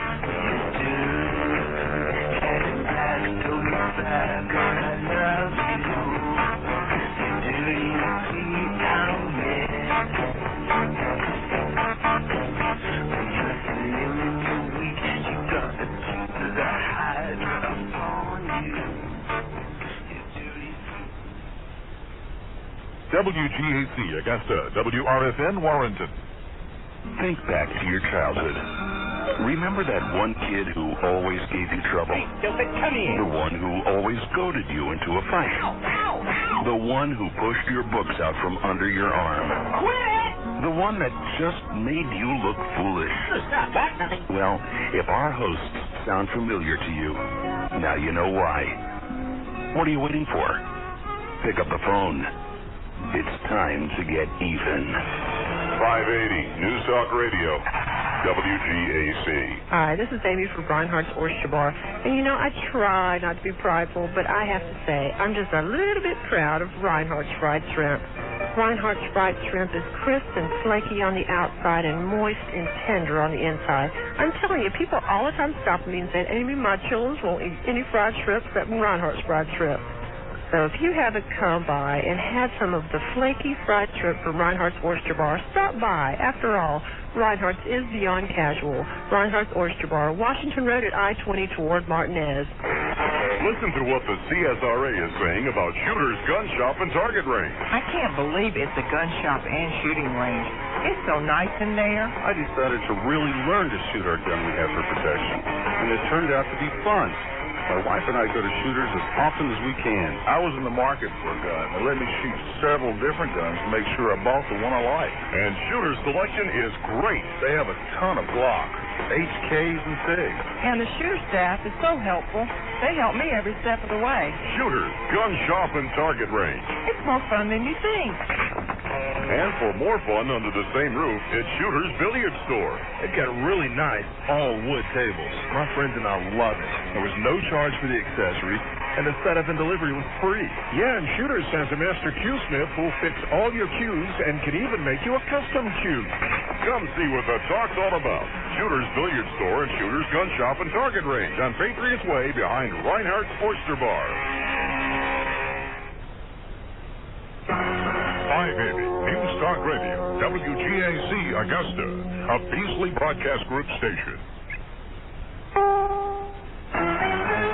CBS News, I'm Jim Cheney. Time's up in most of the continental U.S., that is, for filing those federal tax returns before the deadline.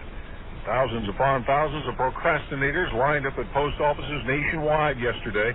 Some made it, but some did not. Bruce Marcus reports from La Crosse, Wisconsin. The man who does not want his name revealed got to the post office about 2 minutes after midnight, but he claims to have a very good excuse. When you move 2 days before your taxes are due, sometimes you misplace your papers and it takes time to put it together. He just hopes the Internal Revenue Service will understand. Bruce Marcus for CBS News, La Crosse, Wisconsin. Nearly 100 employees of a U.S. oil company have reportedly been kidnapped in Colombia. Army General Carlos Limos telling local radio that leftist rebels are suspected in the abduction of at least 92 Occidental petroleum workers. Limos says the workers were grabbed as they were traveling in a convoy to their homes. 9 Wisconsin counties along the Mississippi River are under a state of emergency as the Big Muddy heads to what may be its second highest flood crest on record. A 400-mile stretch of the river has been shut down to ship and boat traffic because of strong currents. Meantime, the Red River, bordering North Dakota and Minnesota, has begun to recede ever so slowly after hitting 16 feet above flood stage over the weekend. North Dakota Governor John Hoeven says they're not out of the woods yet. Once we get out of the flood prevention stage and start doing the evaluation, get the final numbers, then we'll make a determination on whether to seek a presidential disaster declaration. If that's approved, that would kick in the FEMA. Voters head to the polls in Mississippi today to decide whether to replace that state's controversial flag. Correspondent Barry Bagnetto reports. When this Tupelo department store opened nearly a century ago, segregation was a way of life. The current owner, Jack Reed Sr., is a leader of the effort to change Mississippi's flag, believing it will bring racial reconciliation. I've got 8 grandchildren. I really don't want them to have to deal with the image of Mississippi that I've had to deal with. A vocal opponent, Oxford lawyer Greg Stewart, thinks this is all about being politically correct. This is a referendum on liberal white guilt. Voters are deciding whether to replace the flag's Confederate emblem with a circle of stars.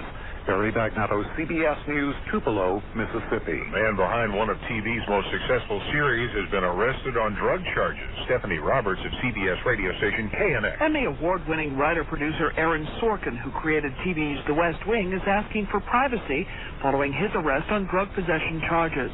A spokesman for the Burbank Airport, Victor Gill, says Sorkin was arrested after security personnel spotted something suspicious in his luggage. And so airport police came to the scene soon after that and found what they thought were illicit mushrooms amongst his possessions. Sorkin, who's admitted past problems with substance abuse, had been on his way to Las Vegas when he was taken into custody. Stephanie Roberts, CBS News, Los Angeles. This is CBS News. Do you ever get the feeling you've misplaced your memory and you can't remember where you put it? I'm Dr. Kyle Smith. A poor memory can be embarrassing. In business, it can cost you money.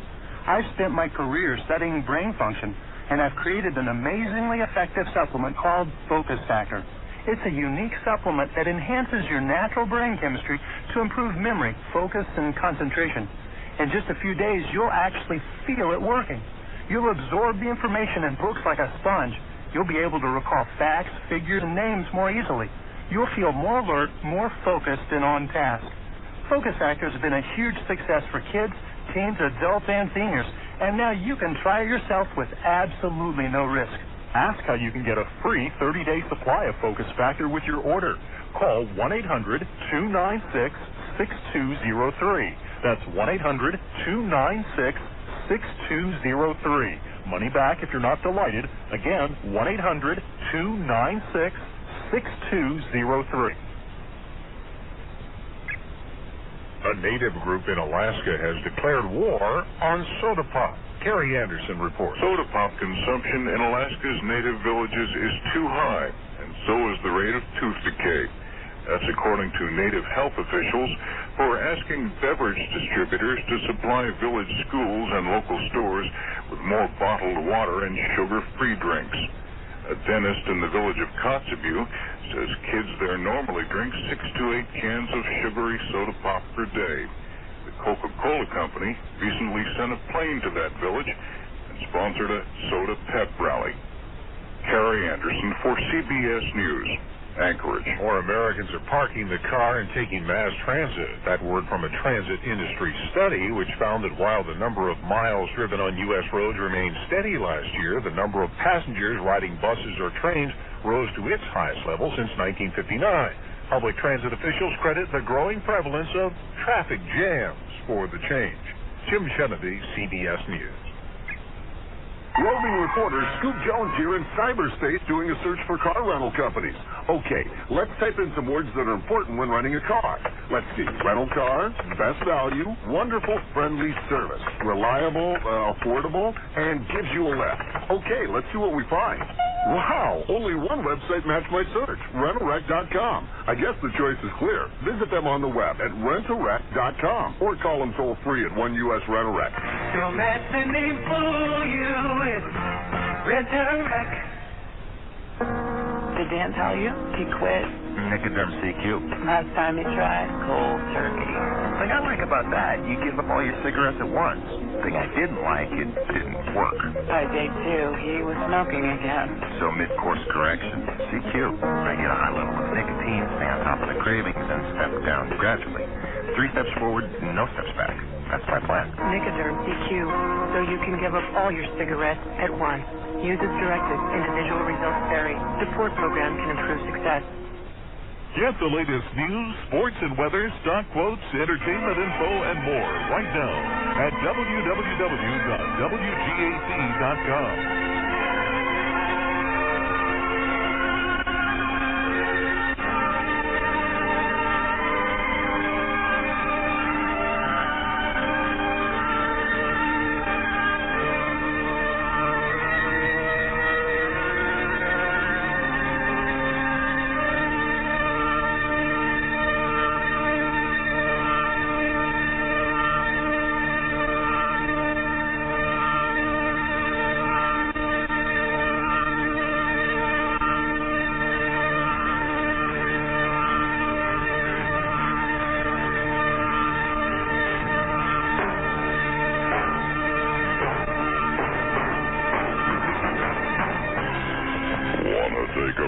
Call Art Bell from west of the Rockies at 1-800-618-8255. East of the Rockies at 1-800-825-5033. First-time callers may reach Art at area code 775-727-1222 or call the wild card line at 775-727-1295. To talk with Art on the toll-free international line, call your AT&T operator and have them dial 800-893-0903. This is Coast to Coast AM with Art Bell. Anybody out there wonder what happened to low power FM? Do you even know what it was supposed to be? We'll tell you all about it, and in a moment we'll tell you what happened to it.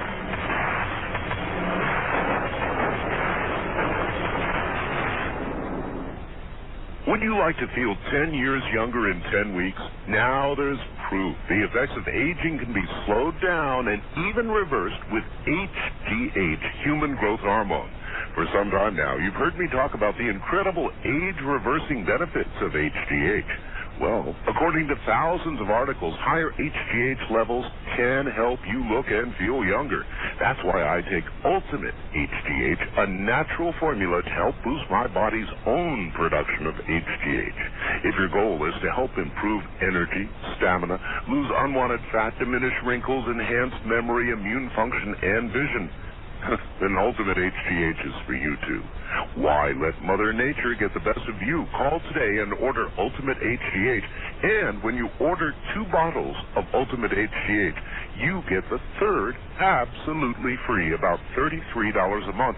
Now, that's a tremendous savings off the typical $100 a month for comparable products.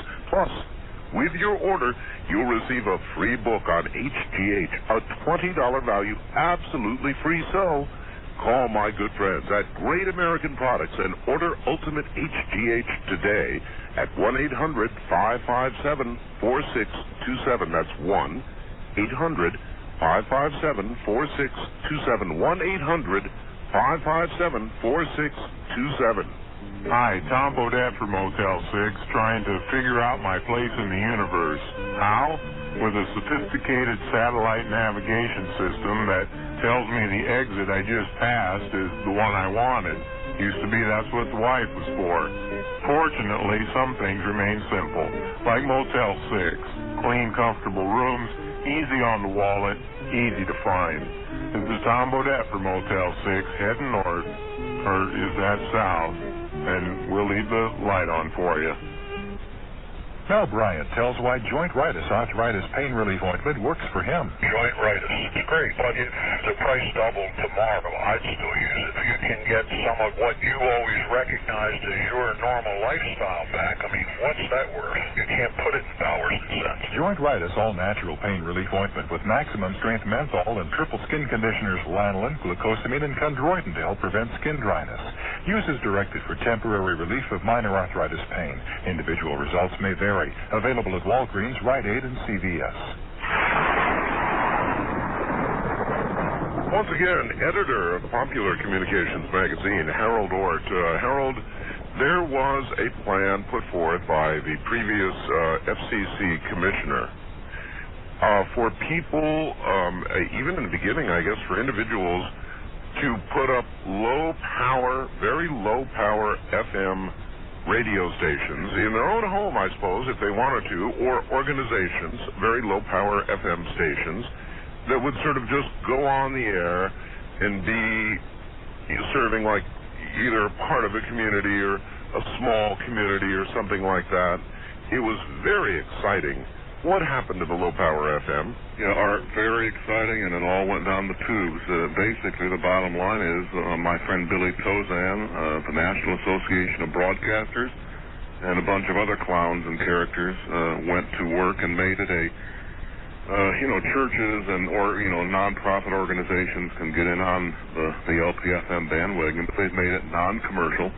A dream of mine would have been to own a small radio station, a little extra income, get Steve Snowblower service to advertise. Basically, it's a done deal. It's non-commercial, and you can be, as I said, a non-profit organization can take advantage of it and get licensed. But the NAB and broadcasters they like the status quo, and they're afraid of competition. And they screamed and yelled at the FCC, who did their studies. I applaud them in a way.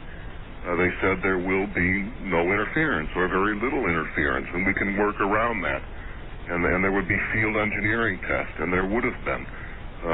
The NAB and the station said, nope, can't have it. And that's what we have. So where we are is... The NAB killed it then. NAB and broadcasters and the likes of Billy Tozan and others on Capitol Hill said no. Well, I think so, I told you that would happen last time. Yeah, and I... There goes my Marconi Award again. Yeah, you were right. You were right. And it's so very... It's sad because it's that big business again, And again, a lot of folks, a lot of my readers would love to operate legally, of course, their own LPFM station. Roger Skinner, a friend of mine, was doing articles on it. He was at the forefront. He had one of the first petitions in on it with Uncle. I honestly believe that legit broadcasters could have lived with that. Yes, they could have. There wouldn't have been any interference. It wouldn't have reduced the pirate stations. I'll give that. I'll give them that. I think that if you're a pirate, you're not going. You do it for the love of the excitement of getting caught, whatever it is.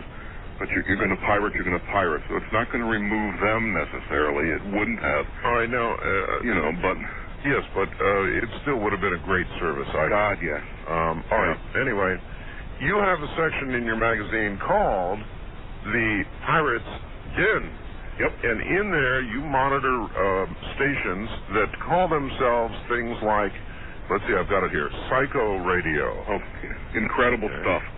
Ground Zero Radio, Shortwave Man. Let's see, what are some? Voice of the Angry. Yes, Voice of the Angry, yeah. Radio Obscura. Yep. I love these names. I just love these names. And these people operate on shortwave, don't they? Yeah, they operate on shortwave, so they get a worldwide audience. These radios are readily available. And setting up if I can work Germany with 20 watts, imagine what you can do with 150 or 200. And they're typically evenings, obviously. Yes. Holiday weekends, Halloween weekends would be any weekend. But 6955, tune it in, or 6950, upper or lower sideband on that Sangene, and you're in business. But, yeah, a lot of parodies when Bill Clinton, and we're going back into it, of course, but with the Bill Clinton, Monica Lewinsky thing, the pirate radio scene was outrageous. Outrageous. I noticed that some of these pirate radio stations will even send you a card of confirmation, and you've got one here which I love, which is on in the Pirates Den. You show this Radio Free Euphoria card, QSL card, confirmation. The cards are sometimes collector's items, or they will be soon. They're more entertaining sometimes, or as entertaining as the programming. Very unique, very colorful. Some of these guys and gals are even sending out electronic, email QSL cards. Really? Yes, it's incredible. and very honestly, they would have been good candidates for LPFM.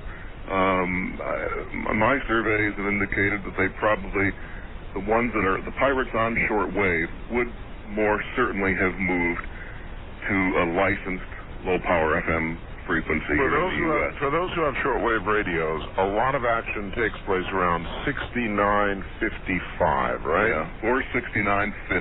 Somewhere in there, though. Yeah, that's moved up and down, but yeah, somewhere in that vicinity.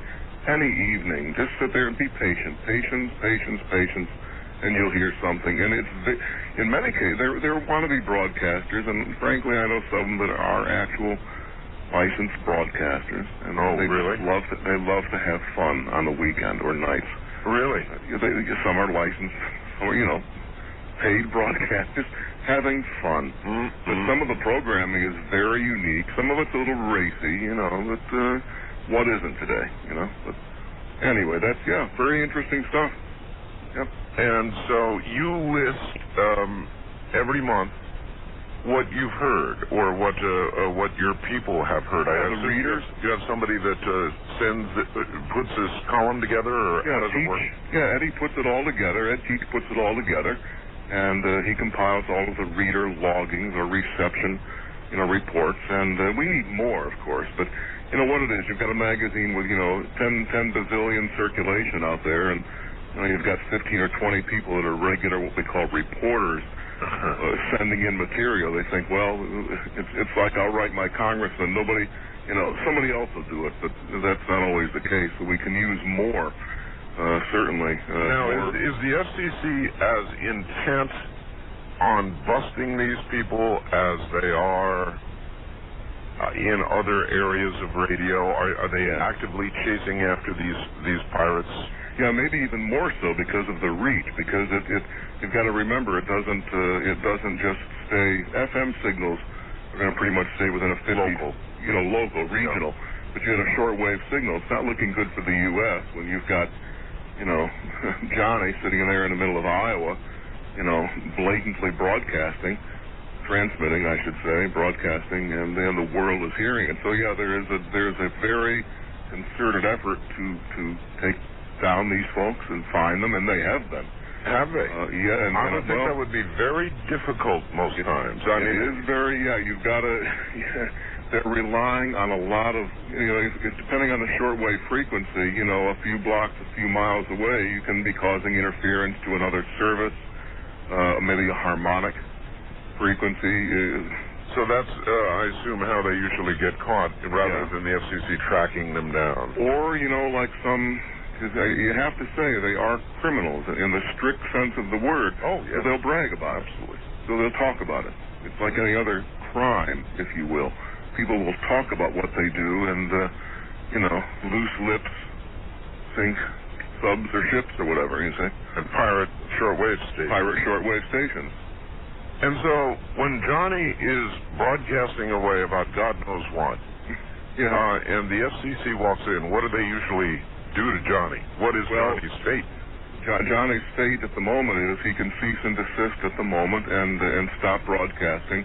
I don't think at the moment they're going to walk out with his equipment or, like years ago with a CB radio crusher truck out in the middle of the street, which would have been neat, still would be neat in some cases. But, he's going to get a verbal warning. It's like the cop pulling you over, typically, and then you might get, depending on the seriousness and depending on your attitude, cease and desist, and you will probably get a letter in the mail explaining your actions. Like with the cop, you want to say, hey, I'm sorry I'm on your road. Most of these Johnnies would say, hey, look, damn it, these are airwaves. These are my free airwaves. They don't belong to the government. They don't belong to anybody else. These are my airwaves. If I want to transmit trash about Bill Clinton or George W., I'm going to do it. And technically, in the grand scheme of things, that sounds good. It sounds good, but boy, it's like when the door shuts and it's dark. When the guy with the FCC with the badge comes by and says, hey, you've been busted, I would imagine the attitude would change. If it were me, my attitude would say, hey, what do you want me to do? You want my firstborn?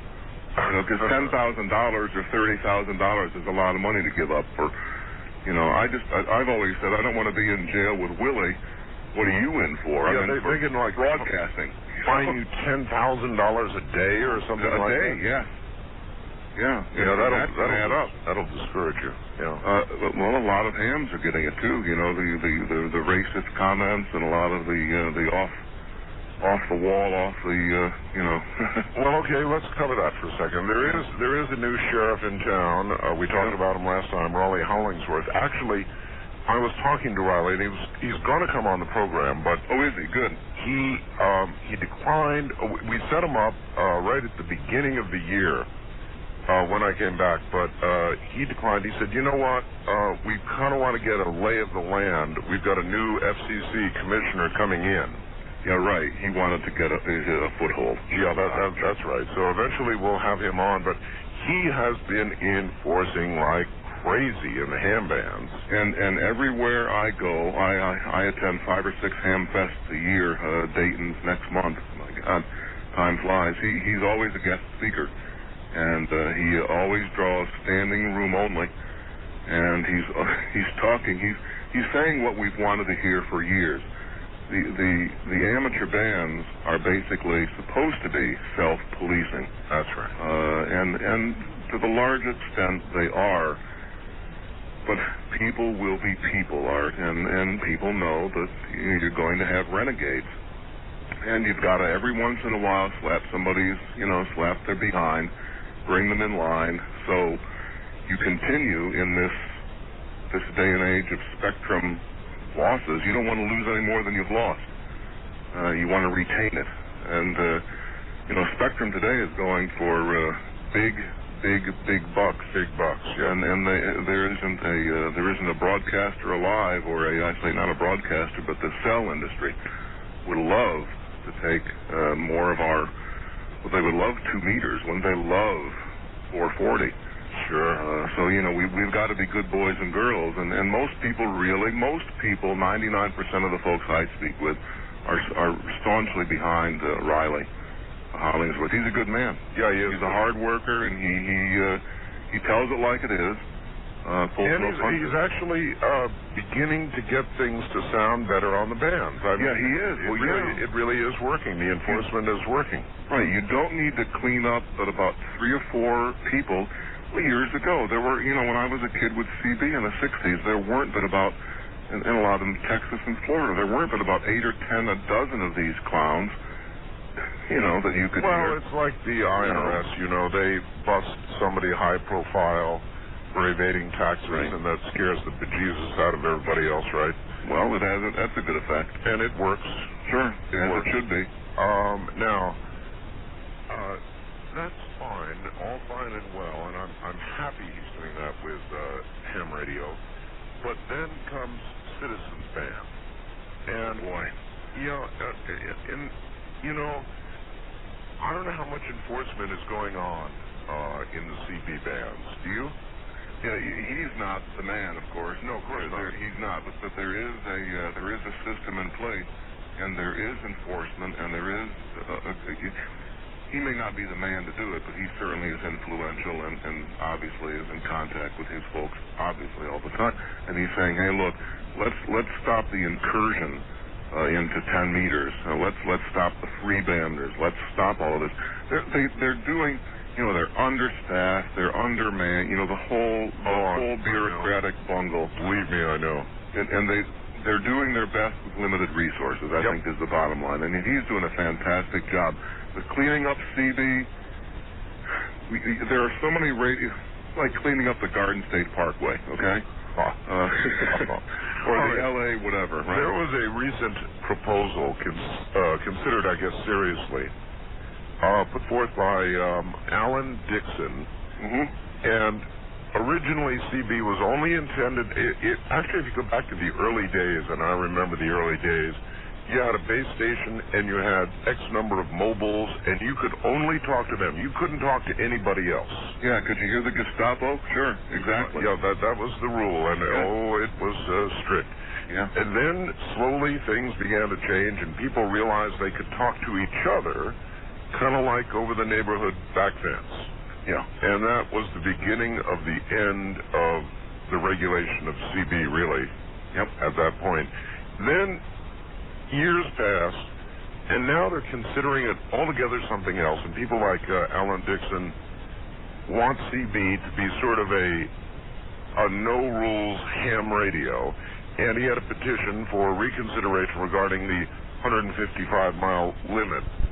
You could talk no further than that. He wanted to throw that away and say CBers ought to be able to talk to anybody they want as far away as they want. And you know what, Art? In basic, he's trying to eliminate a rule. Here's what happened. Uncle Sam put CB, they took it away in 1958. We all know the history. Took it away from amateur operators who, I wasn't around, who were apparently not using it. Again, there we go, not using the spectrum. Well, that's what they said. That's what they said. And again, like I said, I wasn't around. I was a little kid, so I don't know. But nevertheless, it was made into a CB band. The intention was local regional communication. But they put it on a frequency band area that supports, long-range skip communications. And then they said you can't go in the cookie jar. You can't communicate more than 155, 160 miles. Right. Well, people do. They still do. They always will. So what Alan has said, look, let's make. We've got tomes and tomes of law down there in D.C., right? Let's make it make sense. People are doing it anyway, and it's not one of those it's not a cop-out. At least I didn't think of it that way. You know, it's not a cop-out saying, look, we recognize people are doing it. It's not really harmful. You're not going to stop them. And we're not talking about the people with linears. We're not talking about freebanders. We're talking about John with 3 watts, who I did it. My mother and I used to talk. You know, we'd back and forth to Florida, just like you and I are talking now. But now Alan has filed a petition for reconsideration of his RM 9807. Oh, really? Well, yeah, he just filed that. The comment period, by the way, is still open. Yeah, it's still open. I think until a couple of days yet, until 17 April, so another day or so. So he's trying to say, hey, folks, let's eliminate at least the emergency end of things so folks can communicate. Again, it's common sense. If you've got a guy in Kansas hollering on Channel 9 for help and somebody in New Hampshire hears him, in theory and in practice, legally, you can't answer him. I would answer him. I would too. I would. Anybody with half a brain. But what Alan is clearly trying to do, he's trying to say, hey, look, it's a dumb law. Let's wipe it from the books. Let's recognize that this is, you know, you can't enforce it. Let's fix it and let's make it make sense. Do you think that even if he got his complete wish, and they simply eliminated that rule and said, okay, go play, is that not going to then encourage the people with the linear amplifiers and the freebanders who are now encroaching on 10 meters? And I would like to crush those little suckers if I could. Yeah, I know. I don't think so. I would too. With the guys with the linears and the encroaching into the 10 meters, I'm again it, as they say. Okay, I don't like it, and particularly now because I'm on 10 meters. There you are. And it's true. You know, it's very troublesome. You know, you don't know who you're communicating with, and they're all over, and they do splash. The equipment's not good, but will it stop them? No. Will it encourage more? Yeah, but doesn't that send a message that I don't think there's enough of you and you're unenforceable enough, we'll just throw up our hands and say, okay, all the rules are gone? Not really. I don't believe it. I believe he's more into the 3-watt guy. He's not. The guys that are doing the linears, they're going to do it anyway. You know, it's not the guy going 65 and the 60. It's the guy going 95 that you and I want to stop, and that can be stopped and will be stopped, frankly. But somebody that's doing 3 watts and talking to Sweden, not coming over the neighbor's telephone, probably no more than I am on my ham station, should be allowed to. Let's just, in other words, like they say, lighten up and let them do. You know, let what's been happening since 1958 happen legally and remove a ridiculous law from the books. I don't think it's going to encourage the linear operators, but that's a personal opinion. What about another idea, and that is to, of course, the CB band was a mistake to be where it is in the first place. Sure it was. Why not create a new CB band up in VHF, UHF, someplace or another? But then we're just declare CB given back to the hams. You know, could you imagine that? So that would be like taking, what is it here, Z100 in New York, that FM frequency, and giving it to someone. Like, it just, there's how many millions and millions of sets out there. That would be like throwing in the towel. I mean, talk about chaos. But, you know, for example, I have, and much to the chagrin of a recent group that I met with, I have in my RV, I have a ham rig and I have a CB rig. To me, on the road, especially when you're a large profile vehicle, CB is really, really important. Sure is. To find out what's up ahead, to find out what hazards are around. It's good for that stuff. You can't use a cell phone to find out where the cop is, can you? Well, I wasn't going to mention the cop, but Well, you know, but you don't want to get a ticket, right? That's what radar detectors are for. I got that too. You too, right? Oh, yeah. That's a whole nother topic. Hold on. We'll be right back. It's the bottom of the hour. Harold Orts, who's editor of Popular Communications Magazine, is here. I'm Art Bell, and this is Coast to Coast AM.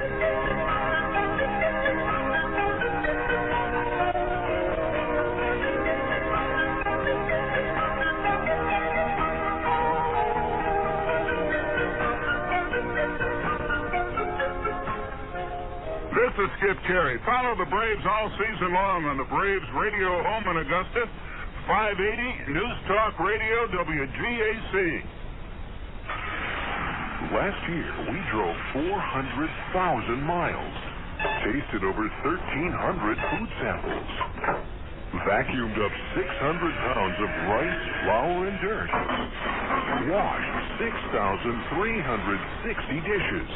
And we did all this just so you could get the top quality and value you deserve.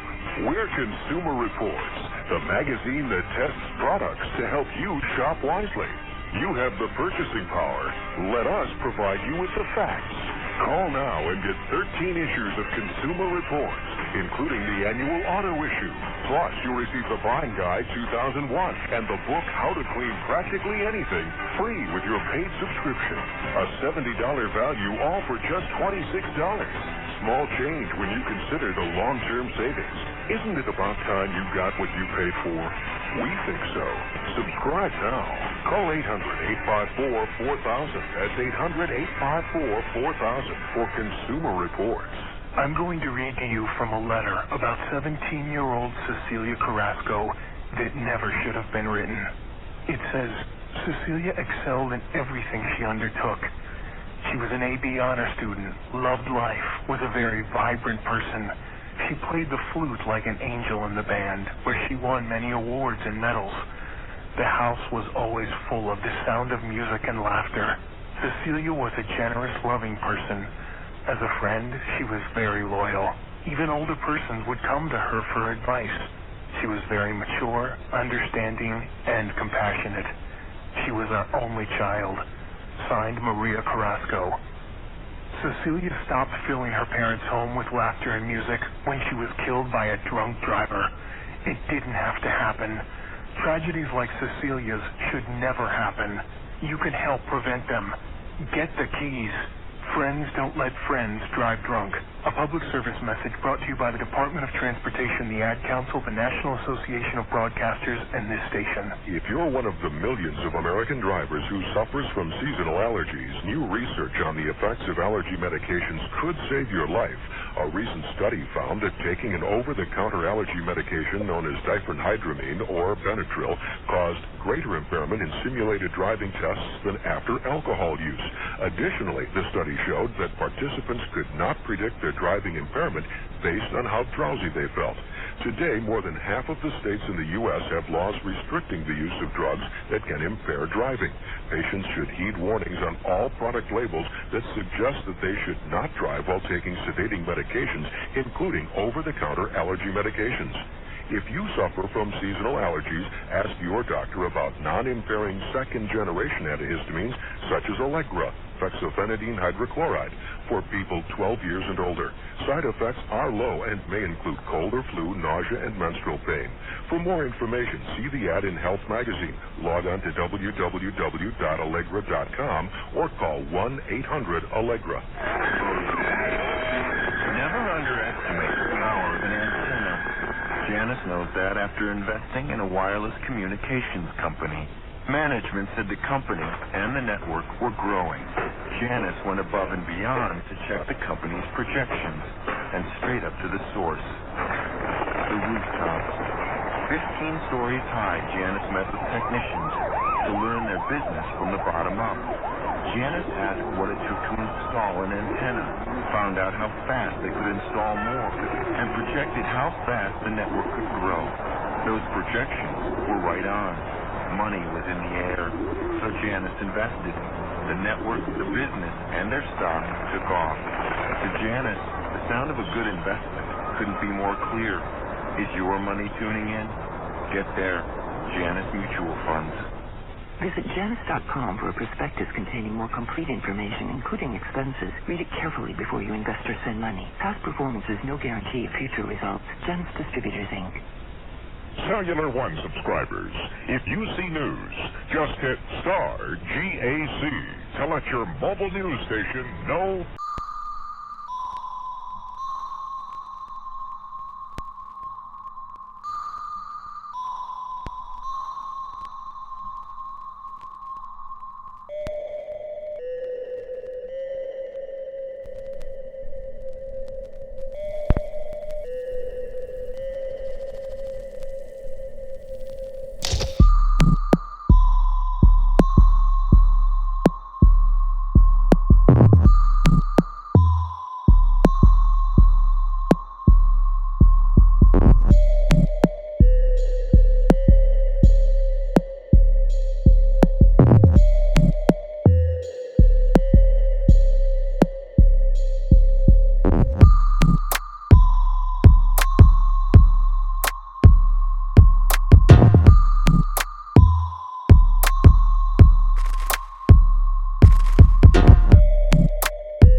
From west of the Rockies at 1-800-618-8255. East of the Rockies at 1-800-825-5033. First-time callers may recharge at 1-775-727-1222. The wild card line is open at 1-775-727-1295. And to recharge on the toll-free international line, call your AT&T operator and have them dial 800-893-0903. This is Coast to Coast AM with Art Bell on the Premier Radio Network. Certainly is. Good morning, everybody. Harold Ortz, Popular Communications editor, is with us, and we're talking about exactly that, radio and communications. And we will continue with that process in a moment. Stay right where you are.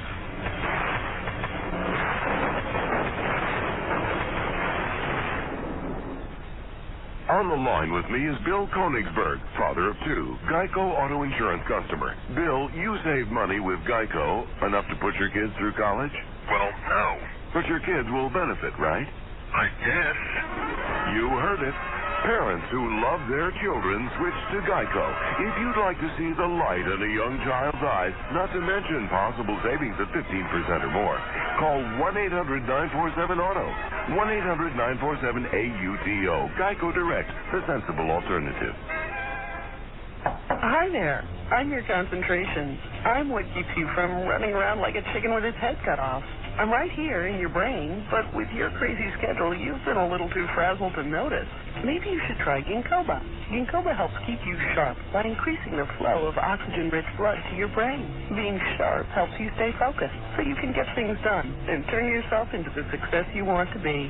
Sharp. You can make it happen. Ginkgoba. Look for Ginkgoba brand in the vitamin aisle at food, drug, and discount stores. All right, we're going to do one more segment with Harold Ortz, and then we are going to do open lines. So stand by for that. Have you ever wondered about listening to space? Well, guess what? You can, can't you, Harold? Oh, yes, you can. A brand new column in the magazine, the Space Monitor. Keith Stein has been writing, my God, for years, and he knows more about monitoring space stations and shuttles and those high-flying secret aircraft than Bill Clinton does a lot of other things. Matter of fact, maybe you give folks a frequency tip. The frequency tip of the day, even if you have a scanner, International Space Station, has the hams up there. Oh, yes. A downlink frequency. If you want to hear some of the hams up there, 145.8. Now, if you are a ham, you can uplink at 144.49 in the U.S., in Australia, 145.20 for Europe. And talk to them. But, if you sit there with your scanner and given the right time, and you can check this also on the famous internet, with various software programs when it will be overhead. And there's usually about an 8-minute window, 10-minute window, 145.8 megahertz. And they're actually, at times, crushingly strong, aren't they? Very easy to hear. Yes. loud and clear. Yes, 5 by 9, as they say. But you can also listen to other aspects of space, can't you? And sure. and military. And military, yeah, you can, and it's easy. A lot of frequencies. I could, everything from Edwards Air Force Base to all that high-flying X aircraft. And a lot of it's up in that military air band from 225 to 400. Right. Very, very easy to hear. Just pick up a copy of the magazine and go for it. It's in there every month. Now, a lot of people in the audience obviously are neophytes in this area, and it's going to sound really intriguing to them, and they're going to say, I don't know what they're talking about on there. But how would you recommend that somebody who finds this intriguing, listening to pirates from around the world, listening to the space station, listening to military communications, maybe even listening to Area 51, whatever they've got in mind, how do they begin? Yeah, I'll say you can begin by, you don't have to run down to your Radio Shack store. You can do that and buy a scanner. But the guy behind the counter might just not know everything that he thinks he knows. I pick up a copy of the magazine and look at the advertisers. They've been around 100 million years. So popular communications is grounded enough. So somebody with a piqued interest but no knowledge as of yet. Yeah, it's beginner, intermediate to expert. So we try to give that balance every month, and we try to we don't regurgitate and repeat things, but I try to repeat key basic items every month or every other month. So if you just picked it up on the newsstand, you can say, hey, I don't know what a scanner is. A scanner is a flatbed scanner. You scan a photo and send to grandma. And that's exactly what people think today. So I say a radio scanner. I hate the term police scanner. Take the average, say 12 or 13-year-old who's new to the world. His brain is just beginning to absorb things. Why should he and how can he become interested in radio instead of just going wherever he wants in the world on ye old internet? Or sitting there and mesmerizing him or herself. Making additional friends, staying active with peers, with people. And I don't mean just ham radio. There are 8-year-old hams that you can speak with once you get licensed. You can listen to your local, maybe he wants to be a cop or a firefighter or a paramedic or a pilot. So you can pique their interest in that. Maybe he's learning or she is learning a foreign language. So you can sit there with a shortwave radio and you can hear Japanese, Chinese, and on China Radio International, you can take Chinese lessons. So you can say, I'm not that's right. sorry. They give Chinese lessons. You can do it. You can learn to say, I'm not sorry, and things. You can, but sorry, I couldn't help it. That's all right. Sorry. So it's reaching out and being proactive and interacting with people instead of being mesmerized at a screen, and that's fine. The internet's a good learning tool. It's a wonderful thing. What I've noticed is this, Harold. Most hams are now extremely computer literate. The majority of them, I would say, are. And even older. The problem is that the computer literate people are not getting into the electronic side of it. No, they're not, and that's a shame, and we've lost a lot of the build-it technology of the years ago with the Heathkit building radios, but, they'll sit there with their computer now in their ham shack or whatever, and they'll have the streaming audio on while they're talking to you. That's right. Which is annoying, but we're trying to get folks to realize that the internet is certainly by far not a passing fad. Most of my 88%, I think, of my readers have the computer in the shack and use it regularly. There you are. Yeah, 88%. So is your magazine going to increasingly take that into account? Yeah, we are. Every month we are. Yeah, we're more of a computer-controlled, and again, and we're changing the cover too. You change the package, and not just for the sake of change, but for the sake of saying, hey, look, we've got a lot to offer, And for the 12-year-old and for the 90-year-old guy, you know, there's a lot to offer in this magazine and with this hobby. Whether it is the marriage of computers and radios, if you look at Joe Cooper's column in there, utility radio, we're talking about those oddball military frequencies, embassies, and aircraft and all that sort of thing. Even good embassies, stuff. yes. Yeah, good stuff. It gets a little bit highbrow, but, you know, you interest the young fellow in there that's got the computer at the house. He wants to hear some interesting intrigue. You know, you can always sell spies and intrigue, and that's there. You marry the computer with the radio, how to track the frequencies, how to do it. If they're already into the keyboard, they're going to love radio. You know, this is just, we're using this as an extension of radio, you know, not an enemy, if you will. Well, the spies are still using shortwave. I mean, you can go up and you can hear, I've heard these number counting stations. It's cheap. That's what I said earlier. That's what I call them. You can hear these young ladies reading 5, 7, 4, 3, pause. 6, 7, 9, 4. It's all spy stuff. It is all messages to the agents in the field, and we notice too that the increase of messages like that they very much increase when there's a major world event. Incredible increase this past couple of weeks, and now that Israel has done this Syrian bombing that they just did today, you're going to notice more Israeli number stations. If all hell breaks out over there, which it may well, probably will, yeah, then the scanning is going to go nuts, or the shortwave is going to go nuts, isn't it? Sure to go nuts. You know, the internet, like I said, you're not going to have a laptop on your back dodging bullets, or we're not going to be sitting over here on the internet listening to radio, you know, Tel Aviv and so on, and, you know, Voice of Israel. But shortwave and those Angeans you advertise, and whether it's a $200 radio or a $1,000 radio, you don't need. That's my message. You don't need to spend $10 million on a radio, $1,000 on a radio. You can get that radio you have there for $220, $250, $260. Any of that is a bargain. And if you actually want to get into ham radio, you would be surprised. You can go to what is called Hamfest, where hams get together, and you can buy a used transceiver that'll let you transmit as well as receive around the world for very little.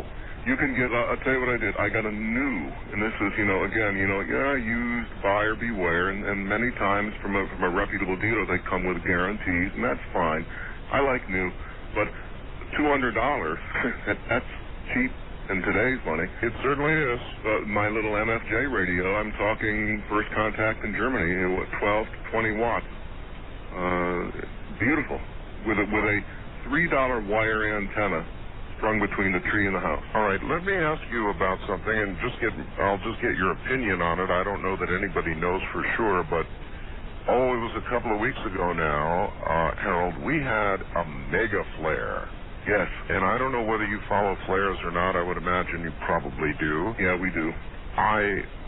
In my lifetime, maybe way back, we had some mega flares, but they are very infrequent. And then Sunday, this last, as in yesterday, depending on the time zone, we had another mega flare. Fortunately, not fired at Earth. However, Harold, if one of these had been directed at Earth, a likelihood eventually, it could have virtually destroyed our satellites.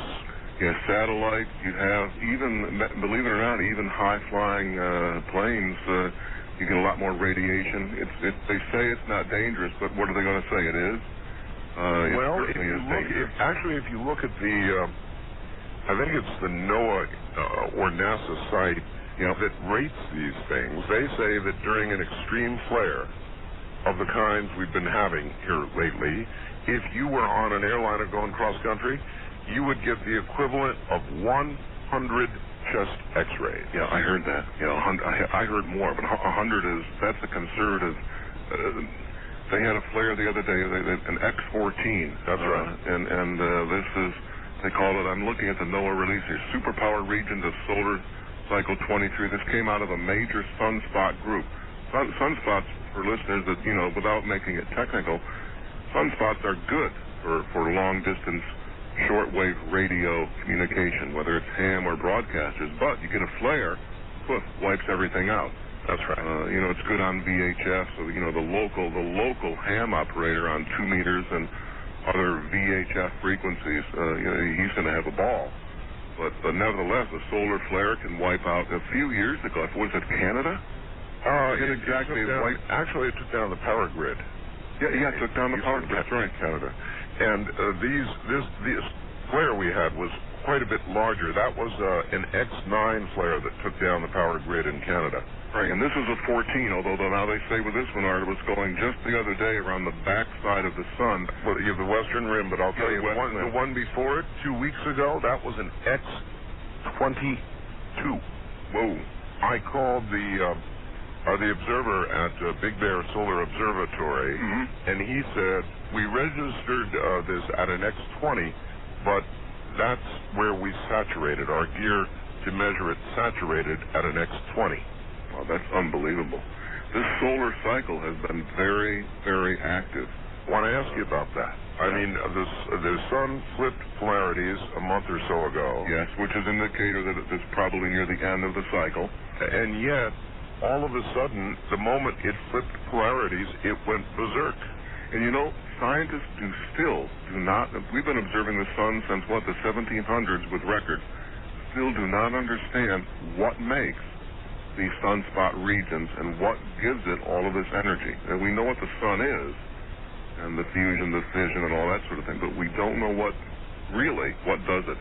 But it's been extremely active. HF shortwave propagation has been, with the sunspots, tremendous. Maybe that's why I talked to Germany. But on the downside, those flares, the other day, 20 meters, it was dead. Like somebody throws a switch and turns it off, right? Yeah, like the lights were off. Really? Yeah, exactly. Absolutely amazing what's going on. So, do you think the scientists may have missed? I mean, they've called the top and said that's it. We're supposed to be in decline, but it's going exactly the opposite way. So, have they goofed?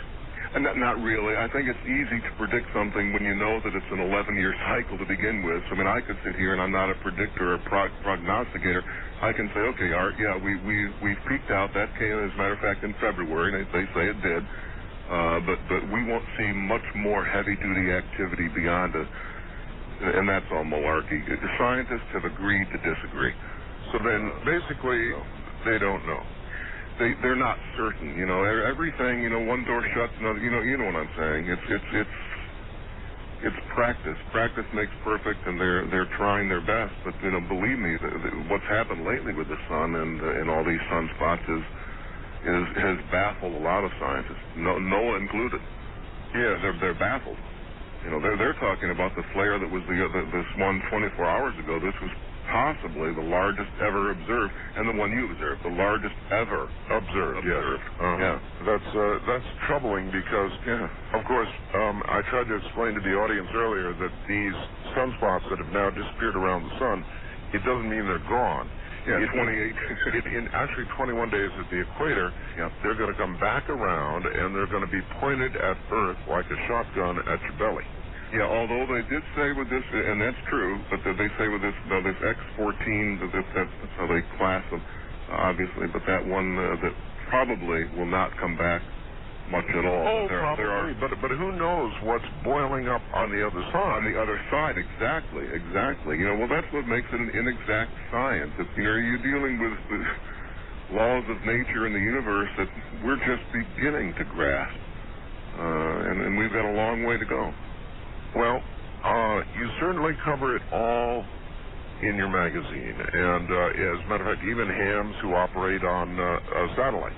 A lot of people don't know that, but hams are allowed to operate satellites, actually transmit up to satellites, right? Yes, sir. We cover that too. We have a ham column in there every month, and most of my readers, I would say 70-80% are hams with the antenna projects in there, and they're gleaning something from it that they don't always get from other publications on a basic level.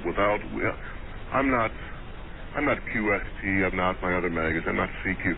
So we get into it a little bit on a lower level and make it it's understandable by Johnny, and Susie. Yeah, you're more of a Every man. For the common man publication, right? Yeah, we try to, as they said in the Army, keep it simple, stupid. And if you can do that, well, why talk with these 15-syllable vocabulary words that somebody has to look up? And as a matter of fact, you even do a lot of, for example, every now and then you'll have coverage of one of the nation's great radio stations, the beginnings of, WLS or WABC or one of the big original stations and how they started, and it's really fascinating stuff. I think it is, and not because I do the magazine and I put it together. I'm the run the thing, but the writers, the columnists, and the readers, they really do it. But we cover A to Z radio, and we try to profile a major station and some of the not so major stations that were instrumental in broadcasting's early days that are still going strong. What station was it here in Delaware? WILM had a recent DX test. We featured the station, did a profile. Actually, that was kind of cool. Somehow this station in Delaware, I guess, wanted to see how far they could be heard. Yeah. Regular commercial AM station. And so somehow they talked the other stations on the frequency into going off for a little while on one night, or what happened? Yeah, they did, and they were heard, all up and down the East Coast, and we're I think, if I'm not mistaken, and I don't have it in front of me, that WILM is in a graveyard. If I have that one handy, but I think it's in a graveyard frequency area, which means, not much coverage. I think it is. I'm not certain about that. Not much coverage at night or day. It's more, 50, 60 miles. That's it. But yeah, they got a couple of stations to go off the air, and my God, heard all over the place. I'll tell you a little secret. And I never did it, so I guess I'm okay. But I used to work for a 50,000-watt radio station in Las Vegas. Mm-hmm. In fact, I'm on there right now, KDWN. We've come back to them. And they run 50,000 watts on 720. And they protect WGN in Chicago, which is on 720 also. Yep. And in order to do that, at night when the sun goes down, they go directional, which means they go north and south and for the most part, west. Well, I used to do the all-night show there, Harold, and you will never know how close I came. I used to take calls from, 13 western states, because it covered a lot of territory. And I went over there to that button, I don't know how many times, and my finger was hovering over that button to turn off the directional aspect of the station and see where I could get calls from. And my finger hovered over that button, Harold. I wanted to do it. I almost did it. The ultimate DX, right? The ultimate 50 kilowatts. Yeah, the ultimate jail sentence. The ultimate loss and fired from job and you name it. But I came that close, Harold. And we wouldn't be able to get a job tuning a radio, let alone working on it.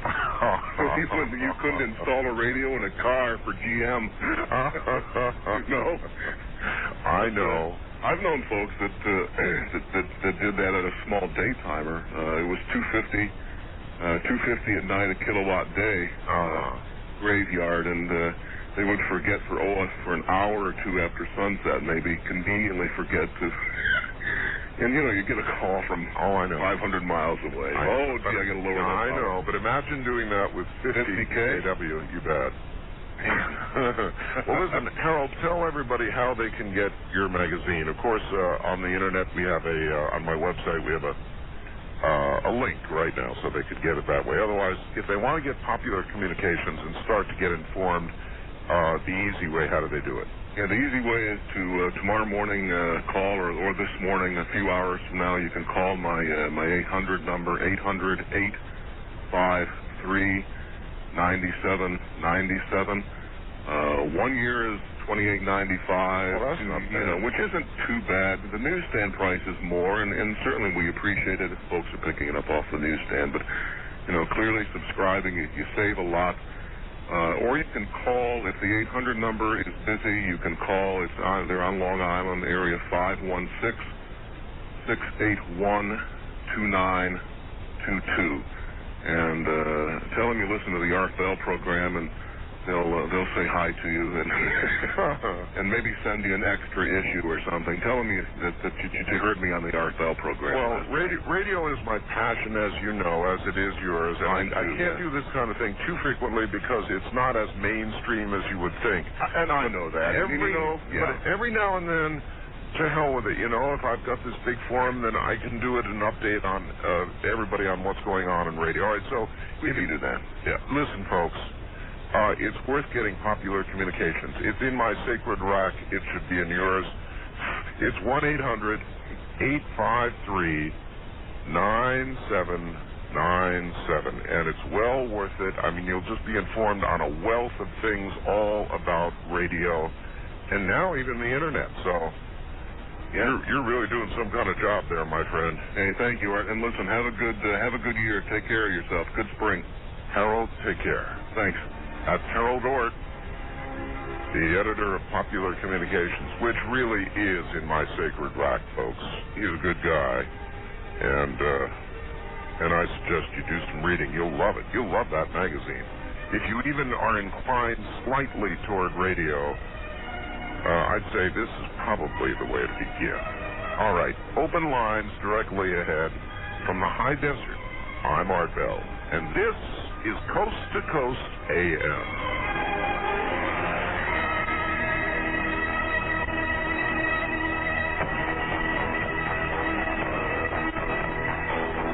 WGAC Augusta, WRFN Warrenton. New life. Just saying it makes you feel optimistic, right? New life, a new chance, a new start. New Life Natural Foods reminds you there's a lesson to be learned from that computer adage, garbage in, garbage out, and you need to be aware of what your body needs for peak performance and good health. New Life Natural Foods has vitamins, minerals, and herbal supplements with respected names in the health industry: organic grains, loose herbs, weight loss and weight gain supplements, organic foods, protein drink mixes, breads, children's vitamins, and more. Got an allergy problem? Ask New Life about their wheat-free and gluten-free foods.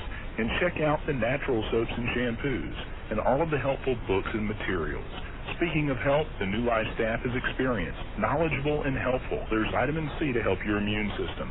Mention this ad and get a free bottle. New Life Natural Foods, in business for over 20 years in Fairway Square, Washington Road across from Steinmart. Open 9 till 6 weekdays, 9 till 5 Saturdays. And remember, they have an assortment of energy bars to fill up on and juices to cool down with at New Life. This 60-second slice of travel heaven is brought to you by Travelocity.com. The people who would like to remind you that with Travelocity you can go virtually anywhere. Note the name, Travelocity.com. From the get-go, we wanted to be the world's best travel site, hence the word travel embedded in our name. We are not selling furniture or CDs or auctioning off rare stuffed animals. You go to Travelocity, you get travel. Air travel, ship travel, hotel travel, resort travel, car travel. You get over 700 airlines, more than 48,000 hotels, 5,000 cruise and vacation packages, and in excess of 50 rental car companies. You can even use our new feature called Dream Maps. Say you have a budget of $300.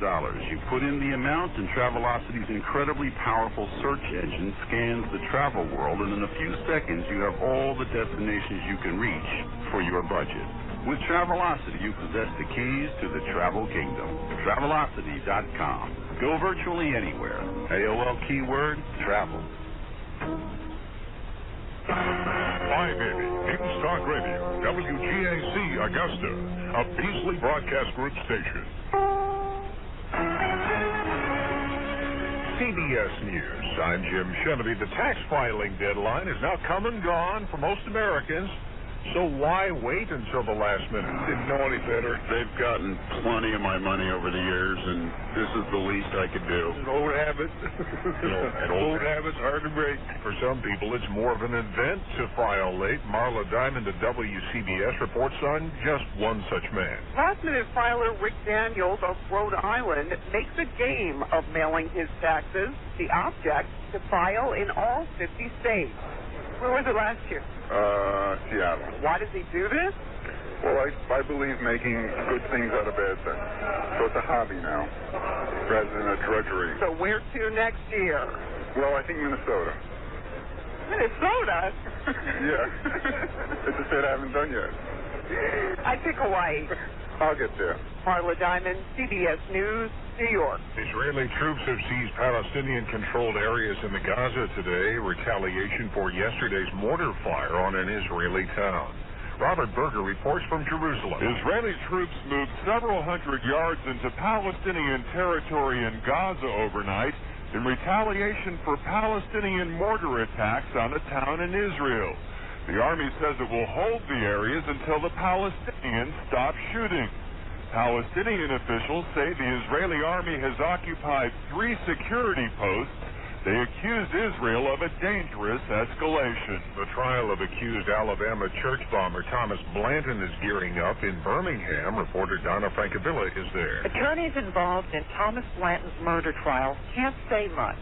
I'm not going to talk about the questionnaire or the jurors. We got a gag order on the questionnaires. 92 potential jurors filled out pages of information. After individual questioning, 12 jurors and at least 4 alternates will be selected, and they will be sequestered. The trial is expected to last up to 2.5 weeks. Attorney John Robbins says he's still hoping for a change in venue to, say, Nebraska. Donna Francavilla for CBS News, Birmingham. Mississippi voters head to the polls today to decide on the future of the state flag, which incorporates the controversial Confederate battle emblem. Voters being asked whether that emblem should be replaced with 20 white stars on a blue square. Contract talks set to resume this morning between the Writers Guild and Hollywood producers. Jim Hill reports from Tinseltown. Writers Guild of America negotiator Charles Howan says the 11,500 Guild members could walk out and viewers may lose high-quality dramas and sitcoms. Whatever their favorite television programs are, they're not going to see those unless their favorite programs are things that don't require scripts. A spokesman for a major producer says the marketplace for television shows is more treacherous now than ever, with only 1 in 10 making much money. He says payments asked by writers could cost producers more than $1.5 billion over the next 3 years. Jim Hill, CBS News, Los Angeles. This is CBS News. Hello, this is Father John Couture with a question. Are you feeling down? Are you anxious about the future? If so, these words from St. Francis might be of help. Do not fear what may happen tomorrow. The same loving Father who cares for you today will care for you tomorrow and every day. Be at peace then, and put aside all anxious thoughts and imaginings. Let the Lord be your strength and your joy. God bless you.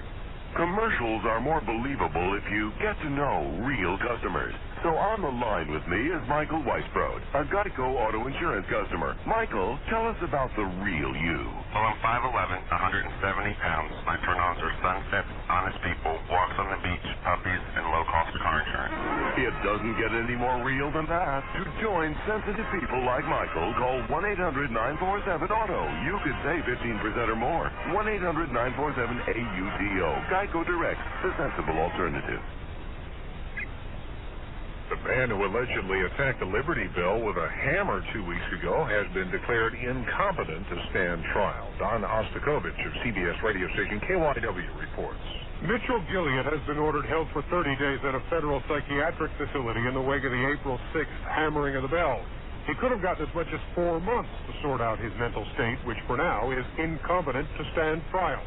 Gilliard addressed the court, saying he hit the bell not to hurt it, but ring it. Now, the action that I took was based on a religious belief.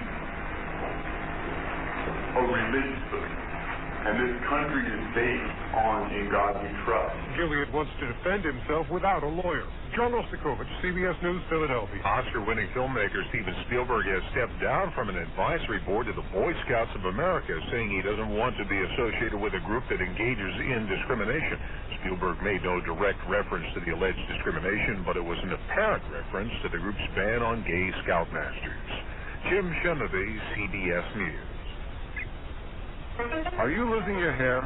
Is that bald spot getting bigger? Has your hair been looking thinner? Here's Dr. Gordon, Medical Director at the Hair and Skin Treatment Center in New York with some exciting news. What makes people lose their hair is a bad body chemical called dihydrotestosterone, commonly known as DHT. At our center, we have developed Avacor, an all-natural herbal treatment that stops DHT from attacking your hair follicles. You start regrowing new hair in the balding areas, guaranteed.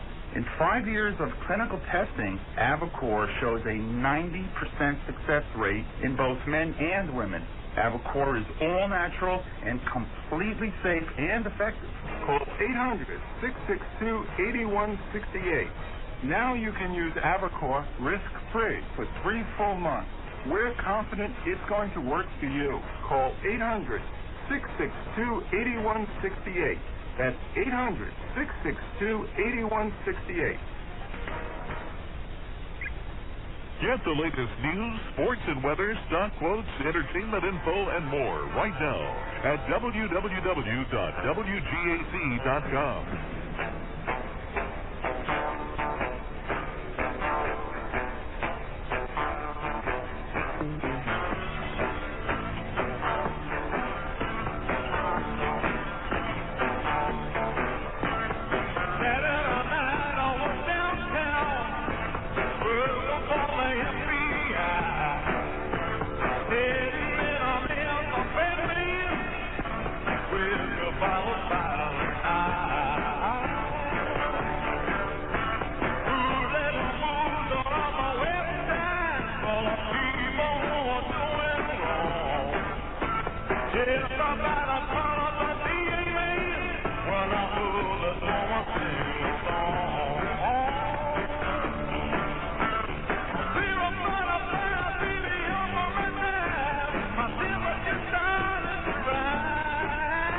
From west of the Rockies at 1-800-618-8255.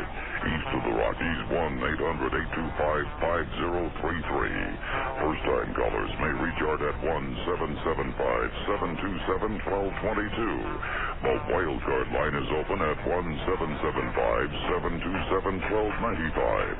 And to call out on the toll-free international line, call your AT&T operator and have them dial 800-893-0903. This is Coast to Coast AM with Art Bell from the Kingdom of Now. It is that. We're about to go into open lines. Anything goes, in other words. Anything you want to talk about is fair game. And I imagine you've got a lot on your mind. This is going to be a heavy week this week. A lot of very important guests are coming on, beginning tomorrow night with Gordon Michael Scallion. All right, let's look at the world briefly, if you can stand it. Well, the tax deadline is now passed. That's what everybody's talking about. And like everybody else, I filed my income tax, and oh, God, was I angry. Obviously I'm not going to tell you what I paid, but I paid a lot of money in tax. And it is ever so painful to write that check. Really, really, really painful. Really painful. I think. No, not that painful, but I thought about it. I thought about tears. On the other side of the coin, however, if you've done any world travel, and many of you have, I know, and many of you will realize that we get value for our dollar. Not as much as we ought to, probably, and there's a lot of waste, no doubt. But we do get value for our dollar. We live in a really good place. The United States is a pretty spiffy place, let me tell you. And having traveled around the world, I can tell you that I'm always really, really happy to get home. Back to the land of all kinds of services and wonderful highways, and, that's what our money goes for. At least that's what I like to think that it goes for. And, of course, silly projects, and, some of it is wasted. But by and large, the larger picture is that I really don't mind paying taxes. I really don't, because I understand what we have for it, and if you've done any significant amount of travel, you will too. However, that does not change the trauma of signing that check. And I mean, it's absolutely trauma. That's all I'll say. I have been receiving, for days now, all kinds of emails and faxes. Here in Pahrump, Nevada, southern Nevada, we have had a haze that has been so bad that the mountains that are 8 miles away, and remember, I live in the land of low humidity, 17% it was today. And you should be able to see for miles and miles and miles and miles, right? I can see for miles. We've got a haze so thick you could cut it with a knife. And it should be disappearing hopefully about tomorrow. I've been told that our haze is coming from, get this folks, Mongolia. That's right. That a big windstorm picked up a bunch of Mongolian dust, escorted it to the jet stream where it came raging across the Pacific Ocean, just waiting to get here, and here is where it dumped it. I'm not absolutely convinced that's what it is, but that's what the official line is, that it's from Mongolia. So as you look outside, if you're here in the West and you see hazy skies, what you're seeing is Mongolian dust falling on you, they say. This I find very, very interesting. I mean, very interesting. This appeared in the Kansas City Star, and it's the exact wording. A news article in Kansas City Star Saturday. Vice President Dick Cheney was taken aback the other day by the first question posed by a caller to Diane Rem's national radio show. That's REHMS. The caller asked whether the administration has a policy on UFOs. Raising an eyebrow, Cheney no doubt made the caller's day by replying, get this folks, that if he had attended such a meeting, it would be classified and therefore he'd be unable to discuss it. Wow!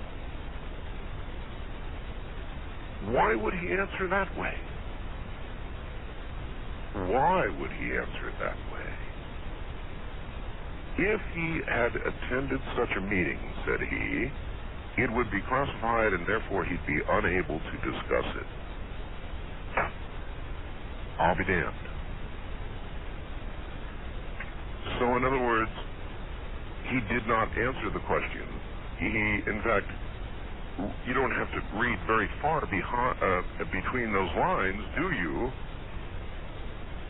to understand that he may well have then attended exactly such a meeting, because otherwise his answer would be, I don't know anything about it.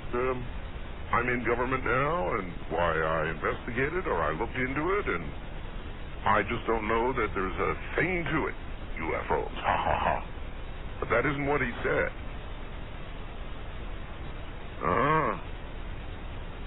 He said he couldn't talk about it. Had he attended such a meeting, he would be unable to talk about it. I want you to think about that a little bit. All right, open lines around the corner. Stay right where you are.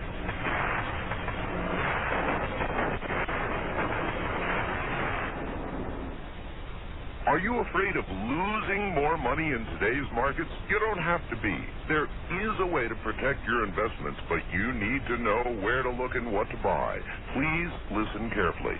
The most important aspect of investing is diversification. We all know that. But what you may not know is at today's level, gold has a 20% profit margin already built in. In fact, I'm holding an article from Barron's magazine that says gold could hit $850 an ounce Want to know why today's leading brokerage houses like Prudential and Goldman Sachs are turning to gold? Call my friends at Lear Financial and request their free gold diversification guide. This guide outlines all the benefits gold has to offer and shows you step by step how you can use gold to protect and grow your savings and retirement. Mention my name, Art Bell, and they'll also send you the new audio seminar, How to Safely Double Your Investment Returns with Gold, a $29 value for both, absolutely free. Call now, 800-474-4259. That's 800-474-4259. Call Lear Financial now for your free audio seminar and gold diversification guide. 800-474-4259. All right, were you listening the last couple of hours? There is a radio you can buy that we've got a one-day sale on. It's the Sangean ATS 909. Which covers AM, FM, and the entire shortwave spectrum, all of the shortwave spectrum. This is a one-day, you talk to anybody in shortwave, and they'll tell you that the 909 not only is small, but there's nothing like it in the world shortwave-wise. I'm telling you, it's a kick-butt radio. On AM, it's great, so it's like you can buy the best of all worlds, AM, FM, and incredible shortwave, which is so much fun. And so we're giving you a one-day deal on it. One day, $40 off. This radio is kick butt. It's about the size of a small book. It comes with an antenna, a portable shortwave antenna, AC adapter, carrying case. I mean, this is quality stuff. Normally, you'd pay $259.95 for it every day of the week. One-day sale only because we talked about shortwave tonight. So Bob made a special effort to make a special deal for you. One day only, $40 off. Comes with a one-year warranty. Sensitivity, selectivity, you can't beat. So here's where you can do it all. AM, FM, and quality shortwave, including single sideband. Now, when I'm on shortwave as a ham, I'm on single sideband. So that's where you'd hear me, or any other ham, for that matter. So if you want the best, we're reducing it $40 for one day only. Call Bob Crane in the morning at 1-800-522-8863. The sale begins at 6:30 a.m. Pacific Time, 9:30 in the East, and will end if we run out. 1-800-522-8863.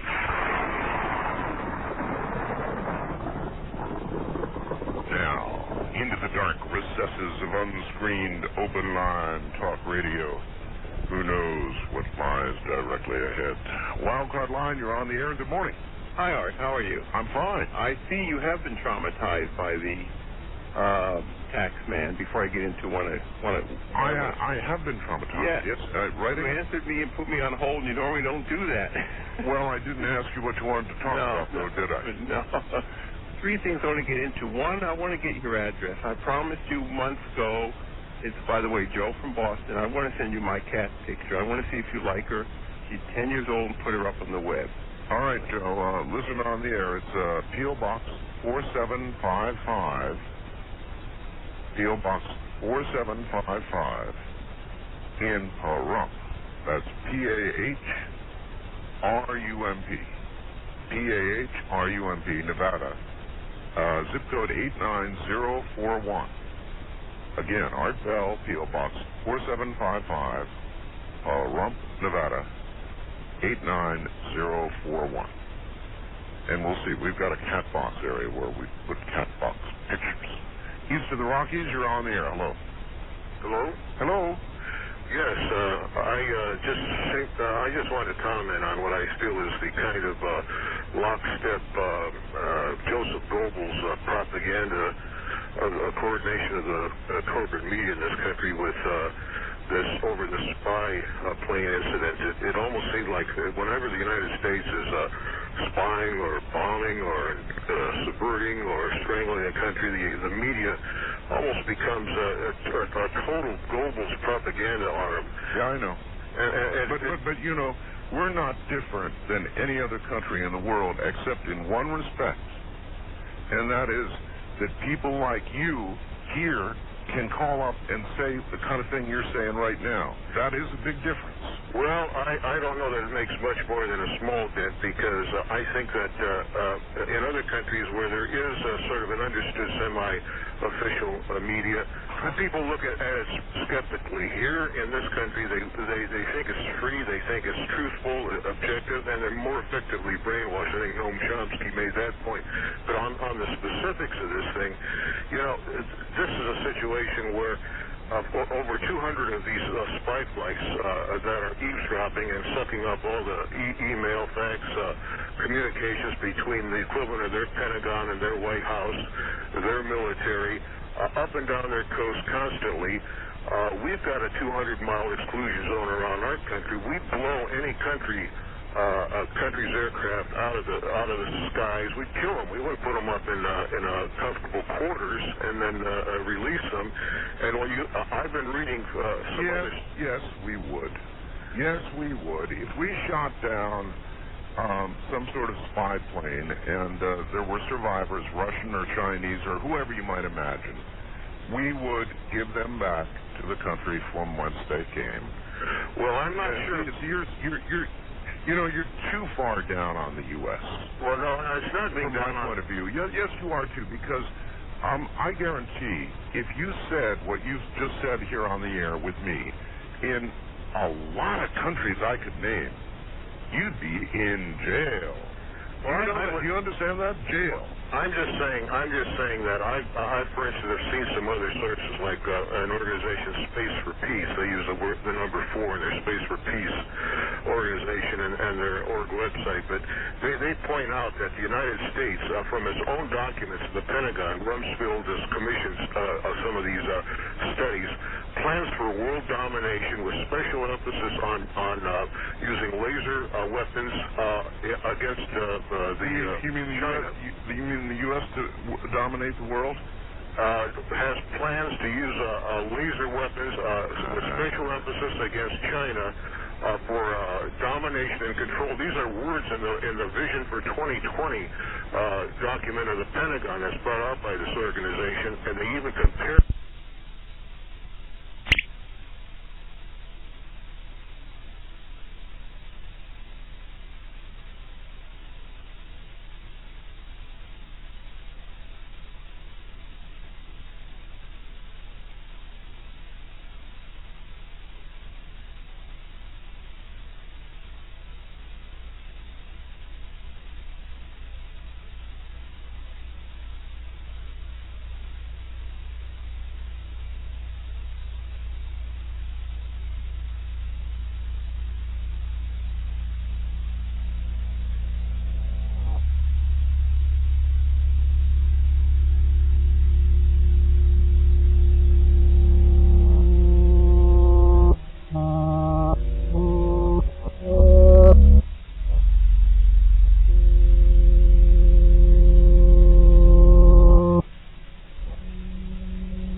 slightly I'm sort of leaning against it a little bit. Because, folks, there's going to be monsters as we clone. Not all is going to work out right. Got a treat for you coming up in a moment.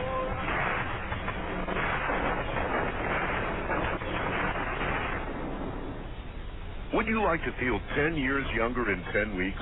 Now there's proof. The effects of aging can be slowed down and even reversed with HGH, human growth hormone.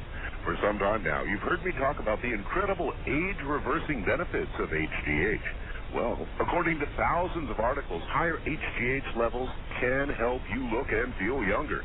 That's why I take Ultimate HGH, a natural formula to help boost my body's own production of HGH. If your goal is to help improve energy, stamina, lose unwanted fat, diminish wrinkles, enhance memory, immune function, and vision, then Ultimate HGH is for you, too. Why let Mother Nature get the best of you? Call today and order Ultimate HGH. And when you order 2 bottles of Ultimate HGH, you get the third absolutely free, about $33 a month.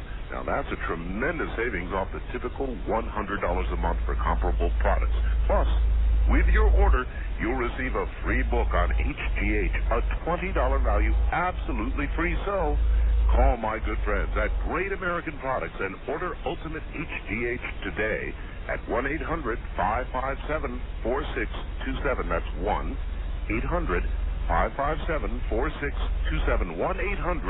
1-800-557-4627. Commercials are more believable if you get to know real customers. So on the line with me is Michael Weisbrod, a Geico auto insurance customer. Michael, tell us about the real you. Well, I'm 5'11", 170 pounds. My pronouns are sunset, honest people, walks on the beach, puppies, and low-cost car insurance. It doesn't get any more real than that. To join sensitive people like Michael, call 1-800-947-AUTO. You could save 15% or more. 1-800-947-AUTO. Geico Direct, the sensible alternative. The Star Super PAC is #1 in new hit movies. It's the pack that includes up to 12 different movie channels. You'll see new hit movies like Aaron Brockovich, The Hurricane, Mission to Mars, The Snyder House Rules, and Gone in 60 Seconds. So call 800-SUPER-PAC for the Star Super PAC. It's #1 in new hit movies.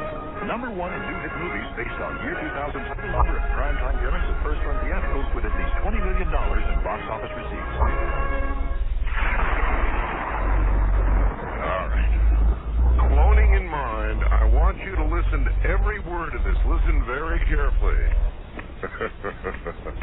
This is just for y'all.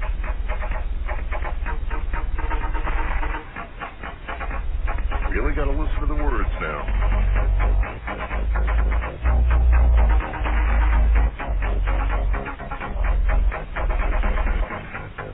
Isn't it strange? Feels like I'm looking in the mirror. What would people say if only they knew that I was part of something and it's a plan? Born to be a carbon copy man.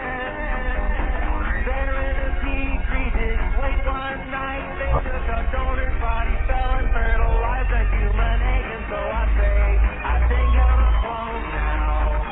There's only 2 of me just hanging around. I think I'm a clone now. 'Cause every chromosome is a hand-me-down.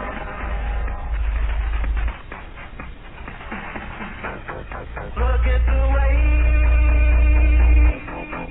we go out walking close together. I guess you could say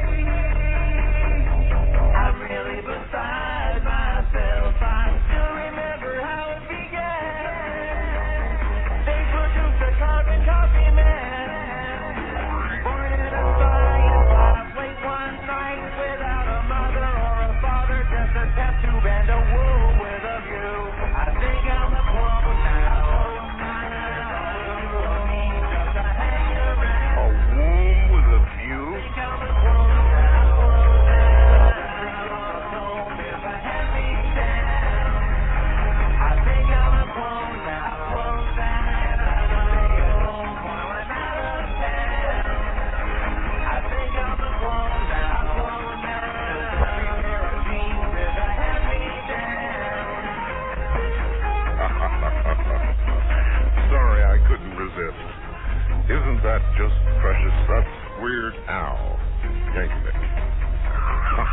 me is absolutely weird. So is the concept, though.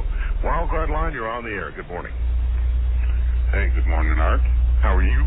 I'm very fine, thank you. Calling you from Denver. Yes, sir. Hey, I have a question here. I was reading an article in this past Sunday's paper in the Denver Post about the new HyperX jet that they're preparing for its maiden voyage. 5,000 miles per hour, my friend. Yep, 5,000 miles an hour. Go across the Atlantic in what, about 30 or 40 minutes? Well, it said LA to New York in 30, so yeah, it's probably about the same distance. Yeah, that's right. It is about 3,000 miles. Isn't that interesting, though? It's a combustion jet engine, too. It's not... I think it's a ramjet. What happens is, I think they're going to launch the first one from the underbelly of a B-52 or some such, or some big aircraft, 747, whatever. And then they're going to initiate the first engines, and then when they get up, they're going to use some kind of ramjet technology, I believe. Yeah, that's scramjet. Scramjet, yeah. Yeah, I have no idea exactly what that means. Well, do you know anything more about it? This article really wasn't that detailed. Well, they're just about to experimentally give it a shot. That I know. So I suppose some test pilot will be the first one. I wouldn't want to be the first one. I'm with you on that. I was lucky. I got to take a ride to Paris in the Concorde and go twice the speed of sound. Can you imagine getting up high enough so that you're virtually on the edge of space, and that's where that thing's going. And the speed, 5,000 miles an hour. Can you imagine that? No, I can't. I'd love to experience it, though. But do you have any idea when they're anticipating this actually being commercially viable, or the first experiment? First flight with a human being aboard. Oh, I think very soon. I think that's what it's going to be. There's going to be a test pilot on board. Now, I think the more important question is, when will it be commercially available? Well, that's a good question, because they said that FedEx were really interested in this. You can imagine them flying packages from China to San Francisco in an hour or something like that. Yeah, imagine what it would cost. Oh, yeah, that's true. But I think this first flight, they said it was just a 12-foot thing that looks more like a boogie board with twin fins. Yep, that's what they said it looks like, but that's the model, and that will, they'll test that out, and if it works, the plans are to one day try and make it commercially available. The Concorde had a lot of problems. Presently, the fleet, I believe, is still grounded, but had a lot of problems. It was very noisy, and they thought when they built the Concorde that they'd be allowed to break the sound barrier even above land, but of course laws changed, and they went ahead and they built it anyway. I wonder how they're going to get around all of that with this new thing. East of the Rockies, you're on the air. Hi. Hi, how's it going, Art? It's going. I was just here in St. Louis. I just drove back from work. And turn your radio off, please. Alrighty.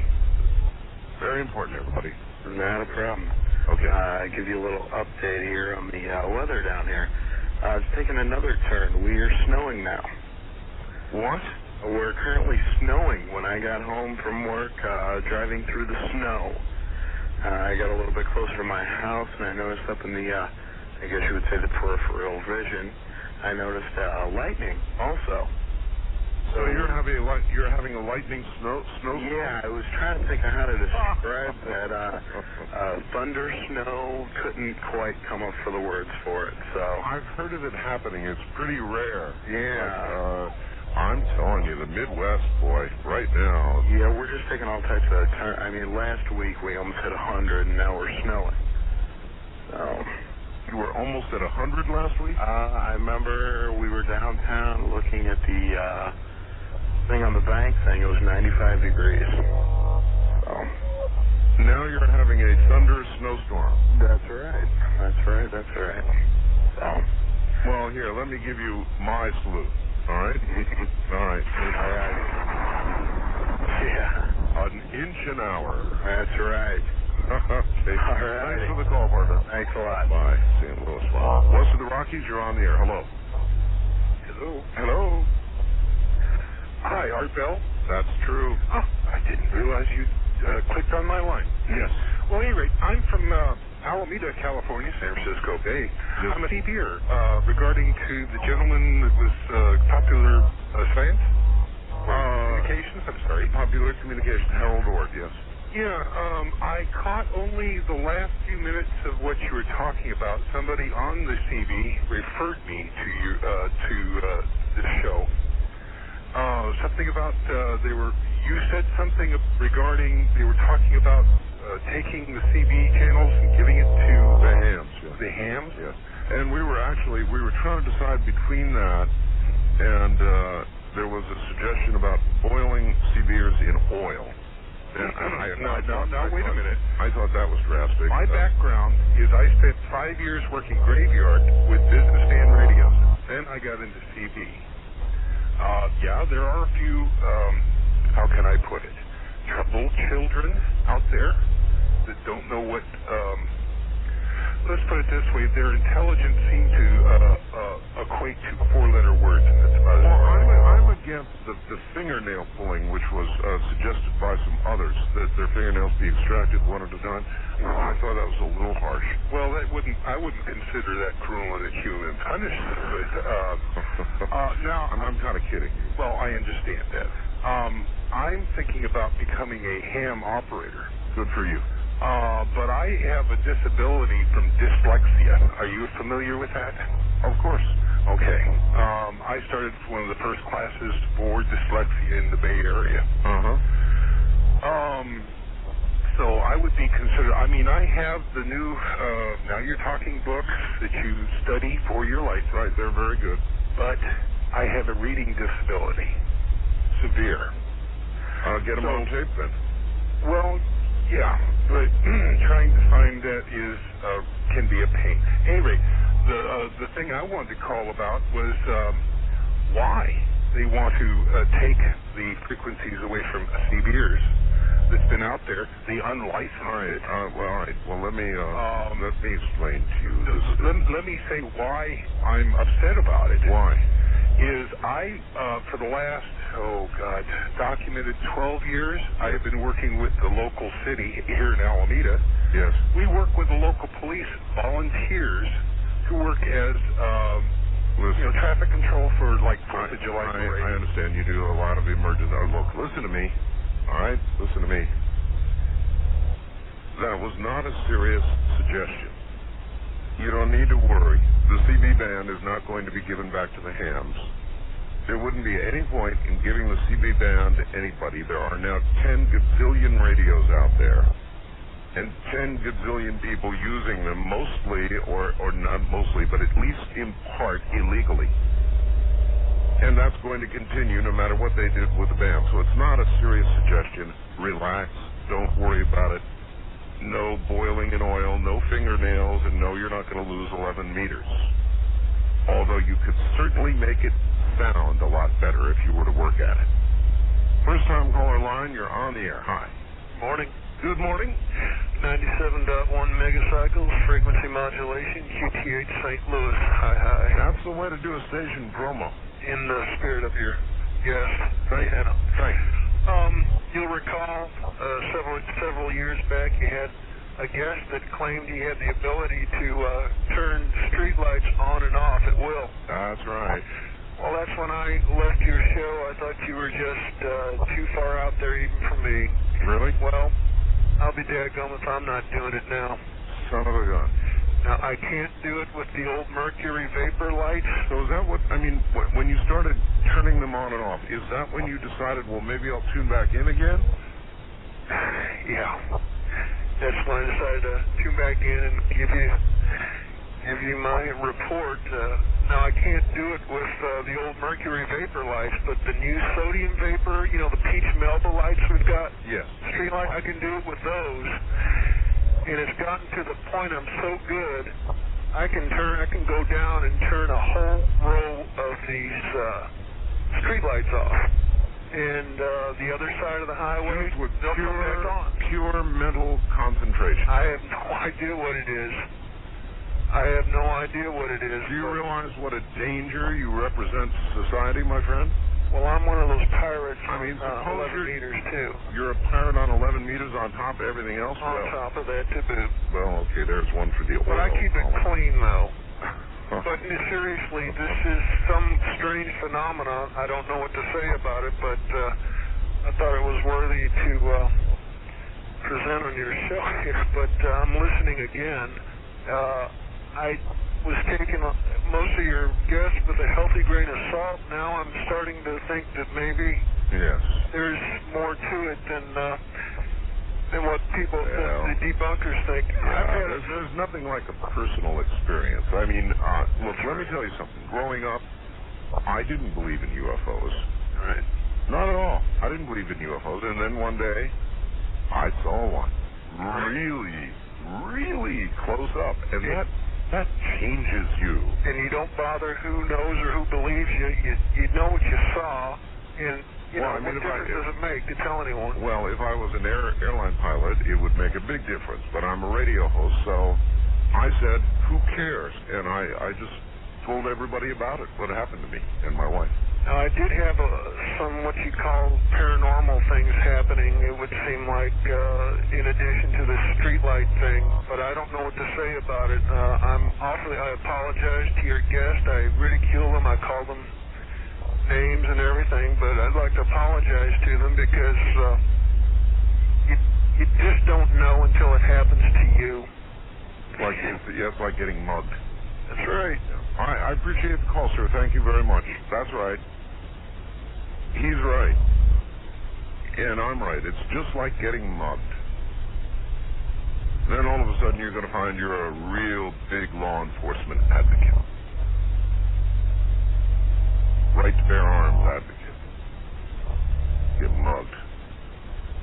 Well, when you see something like that, it's like getting mugged. I mean, what choice do you have? Your eyes, your senses, everything tells you, look, there it is. Or, gee whiz, something paranormal just happened to me. Well, I happen to think, as was described in the first hour, that what's going on the sun right now very possibly may be affecting our dimensional stability on this planet.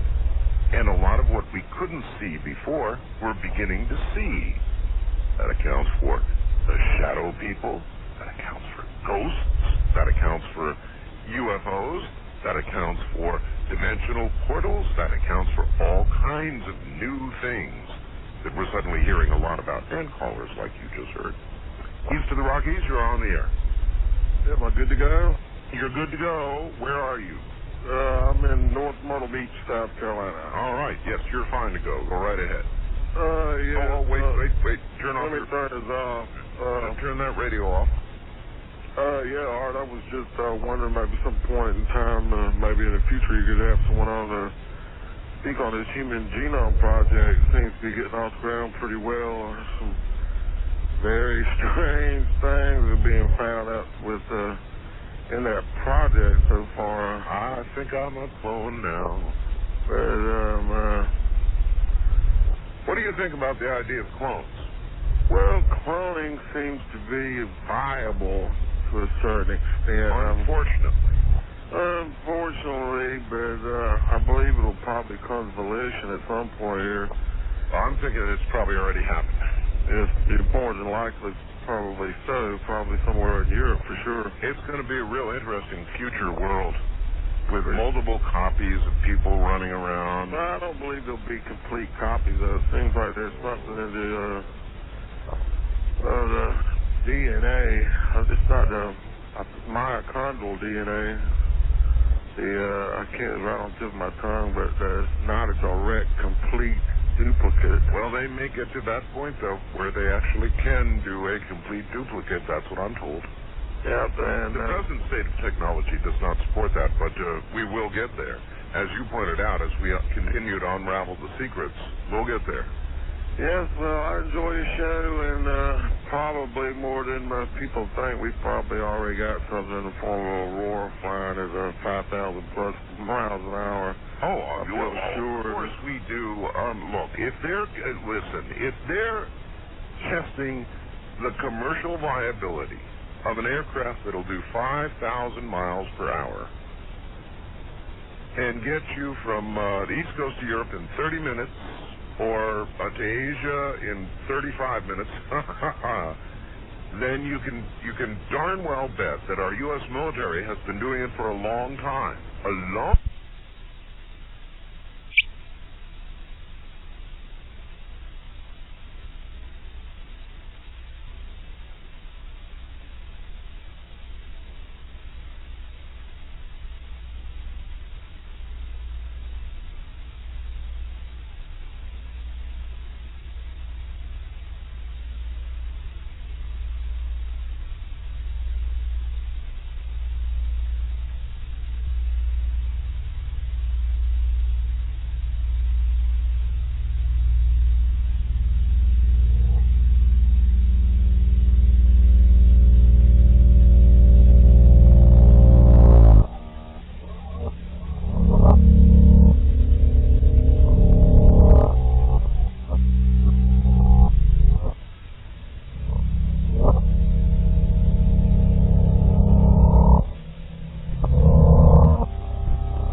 Taxing is a good term to describe tomorrow's Sino-American meeting following the detention of that U.S. plane crew. At 10 past the hour.